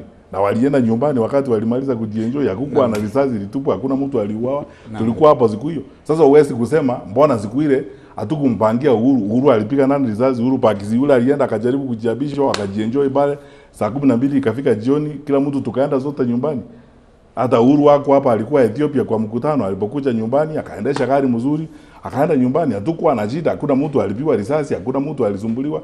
Na tulikuwa sote pamoja kwa control room siku hiyo sote, Inspector General, CDF, Director Intelligence, nilikuwa hapo mimi nimeketi tukiamua tutafanya namna gani. Tukakubaliana sisi wote hakuna mtu atapigwa risasi hapa, hakuna mtu atasumbuliwa kwa sababu wale wangwana ni haki yao kuona vile wanafanya. Wanavunja sheria lakini unajua ni wa Kenya, there is about 4-5,000 people there at Uhuru Park. Ukijaribu kufanya kitu you will lose lives. Tukakubaliana wacha tungojee mpaka jioni. Wale ni watu wakubwa, wengine wamesoma sana, wanaelewa kwamba that is not how president is sworn in. The steam will come down. Watamaliza kujienjoy, wataenda nyumbani. Na walienda, hakukuwa na shida. Sasa uwezi kusema eti mbona Uhuru hakupangiwa? Angepangiwa kwa allowing a meeting in Uhuru Park that did not have violence. Umezungumzia kuhusu kinara wa chama cha ODM wakati huo kujiapisha. Na tazama, kabla uchaguzi mkuu wa mwaka 2022, kinara huo wa chama cha ODM wakati huo ndani ya muungano wa Azimio alizungumzia kuhusu mazungumzo ambayo mliyafanya pamoja na Rais mstaafu Uhuru Kenyatta, na ulionekana kama mmoja ya chaguo kuhusu kuwania urais, lakini akasema baadaye kwa hekima zenu mkaona Raila Odinga awe mgombea wa urais. Na sasa Raila Odinga anaonekana kushirikiana na Rais William Ruto. Kuna uwezekano wa Raila Odinga kufanya kazi na wewe? You know my friend, vile nilikwambia mimi sitaki kuingilia mambo ya porojo na siasa ya watu wengine hapa. Au viongozi wote unazungumza wote, mimi naheshimu viongozi wote katikati. na Jamhuri ya Kenya. Na mimi I'm very fortunate, namshukuru Mwenyezi Mungu kwamba mimi sina shida na mtu yote. Hakuna mtu Kenya hii wa siasa national leader who can say that mimi have a grudge against them ama niko na shida na wao. Labda ndivyo nyinyi mnasema eti mimi ni mwanasiasa form 1. Mimi sina shida na mtu. Na hayo mambo yalifanya, tulikuwa na mazungumzo na watu wengi sana hapo 2022 by the way. Kwa sababu ni vile mtu una express interest, vile nime express interest mwaka huu. Si tunazungumza sana na viongozi wengi sana, upinzani wengine hata wako kwa pande ile wanatukuja kutuuliza maswali kama tunaweza kutembea pamoja safari hiyo tukienda hapo mbele nini, wanaweza kutuunga mkono, wengine wanatuambia and so on and so forth. It's a nature of politics in life. I don't read too much into it and so on. And I can't anticipate a national leader of the stature of the former prime minister. I can't anticipate him. Hao ni watu ambao wamekuwa kwa uongozi wa kitaifa na siasa kwa muda mrefu. Mimi sijaongea na yeye hivi karibuni nijue maoni yake yako na magani vile anataka tuendelee mbele. Ukifika wakati wa kuzungumza watu, mimi plan yangu ni I maintain that philosophy of come one come all. Tutafanya kazi pamoja na wale wote ambao wanania kama yetu ya kubadilisha maisha ya nchi yetu ya Kenya na kutoa nafasi mwafaka ya kutumikia taifa la Kenya. Ikiwa kwa majaliwa ya Mwenyezi Mungu mimi ndio nitapewa hiyo nafasi, nitafanya vile nitakavyoweza na vile Mwenyezi Mungu atanisaidia na atanibariki, nitoe mchango wangu kama mwananchi wa Kenya. That is all. Naam, sasa tukimalizia, bila shaka kuna azma ya kuwania rais, na kuna kiti hiki cha naibu rais kinaonekana kuwa kiti cha mfarakano katika siasa zetu hapa nchini Kenya. Tazama mgogoro ambao ulikuwepo wa kisiasa kati ya rais mstaafu Uhuru Kenyatta na rais wa sasa William Ruto alipokuwa naibu wake. Sasa tunazungumzia kuhusu Rigathi Gachagua ambaye tayari amebanduliwa. Waliingia pamoja na rais William Ruto. Iwapo utachaguliwa kuwa rais, naibu wako atakuwa waina gani, na je, haya yatatokea tena? Well, my friend, mimi sinjakuwa naibu wa rais. Ngoja nianzie hapo. Iwapo utachagua kuwa rais. Ngoja, sinjakuwa naibu wa rais. Namba 2, unajua uwezi kuvuka daraja mapema. You cannot cross a bridge in advance. Sinjafika hiyo daraja. Nikifika hiyo daraja, tutavuka hiyo daraja na tutapanga vile tutavuka hiyo daraja. Uwezi kusema nikifika kwa ile daraja kati ya Sotiki na Nyamira nitaruka ama nitafanya namna gani. Ngoja tufike kwa hiyo daraja, tutaamua vile tutavuka hiyo daraja tukifika huko. Asante sana. Naam, nikupe nafasi ya kutoa kauli zako za mwisho, nafahamisha tunafunga sasa. No, mimi nawashukuru nyinyi wote na vile mmeona leo. Hata kama nilikuwa kasirika and I was a little bit frustrated last week when I did not go to Meru for reasons I told you, because at the Thursday hiyo siku hiyo nilikuwa niende Meru, nilienda tu breakfast meeting ile nilikuwa nayo kabla ya kwenda Meru, nikarudi nyumbani. Nimekaa nyumbani the whole day that day kwa sababu nilikuwa frustrated sana. So nilikuwa na hamu sana ya kwenda Meru for the cultural reasons I told you. Mimi bado nataka kufanya ile safari kama ile ya Obama alifanya kwenda Siaya. Niende nilale Akedhi huko. Alafu nigonge pale palafu my uncles wananiambianga huko pato wa mbili kokodi iko mahali huko. Lakini sawa tu, Mungu atatoa nafasi nyingine ya kwenda huko siku hiyo. Lakini unaona mimi ya masuala ya ujenzi wa taifa letu na maendeleo ya taifa letu mimi nayazungumzia kwa furaha, kwa sababu mimi sina emotional hard feelings about anybody, shida na mtu yeyote. Mimi tu ni yule Mkenya ambaye anatafuta nafasi ya kutoa mchango kwa nchi yake. Nikiwa na Mungu akinibariki na nipate bahati nipewe nafasi ya kutoa mchango kwa nchi yangu, I promise Kenyans that we will address some of these challenges. But my parting words, my brothers, are these, because you are Kenyans. Countries go through situations such as we are going through right now. The worst thing that can ever happen to all of us is to lose hope in our country, to sometimes feel like get discouraged and give up in the face of these challenges. I know I have been talking to a lot of people, especially when I talk to a lot of my friends from the Mount Kenya region who are very angry and frustrated. In fact, I was talking to somebody last evening who was telling me, unajua, tunafanywa like we're getting collective punishment like it used to happen during the colonial period. Watu walikuwa wanaweka concentration camp, so we are now getting tunapata adhabu ya kijumla. sisi wote and so on and so forth. And I told them what I am telling you today, that these happenings and circumstances that happen, they happen over a period of time, and they are meant to educate us and make us better people. We are the long-distance running country. We are a resilient country. We have the capacity, and this is what gives me hope and pride. Kenya has got incredible capacity. We will rise up again. And as one great person said, our happiness and pride is not in never failing, but in rising up every time we fail. That, we will get challenges such as this, we will come together, we'll close ranks, we'll crank up, dust ourselves up and get moving. Alafu tuende mbele na safari ya kujenga taifa letu. Na siku zetu za usoni are better, we'll be a better people, we'll do great things for our country, especially finally, the blessing we have of the youthful population that we have, skilled, very patriotic. Kenyans who tell you they don't want to move out of the country, they want to be here, they want to develop their country and live here. This is their home on earth. I mean, what more do we ask? That is it. All we need to do is make our contribution. Mimi nataka kutoa mchango wangu. I may not have everything, but I will give everything that I have. And God bless you. Thank you. Na asante sana Daktari Fred Okengo Matiang'i, aliyekuwa waziri wa usalama wa ndani wakati wa utawala wa Rais mstaafu Uhuru Kenyatta. Na vile vile mgombea wa urais ndivyo anavyosema atakuwa debeni mwaka 2027. Bila shaka umesikia maono yake na amefafanua kwa undani kuhusu sera mbalimbali. Asante sana mtazamaji na msikilizaji wetu wa vituo vyote vya Media Max kwa kutenga muda wako takriban saa 2 kusikiliza mahojiano hayo muhimu kabisa na Daktari Fred Okengo Matiang'i. Ndio mwisho wa mahojiano yetu hapa ndani ya studio zetu za muda kutoka Karen hapa jijini Nairobi. Bila shaka Media Max inamiliki vituo 5 vya redio. Nazungumzia kuhusu Kameme FM, Milele FM, Mayane FM, Meru FM, Msenangu FM na Emo FM. Vituo 2 vya runinga. Matangazo haya yamekuwa mbashara ndani ya K24 TV, Kameme TV na vile vile gazeti la pekee kabisa la People Daily. Shukrani sana kwa kutazama na kusikiza. Mimi ni Daniel Kitu, mwenzangu amekuwa Gatonya Mbugwa kutoka Radio Kameme.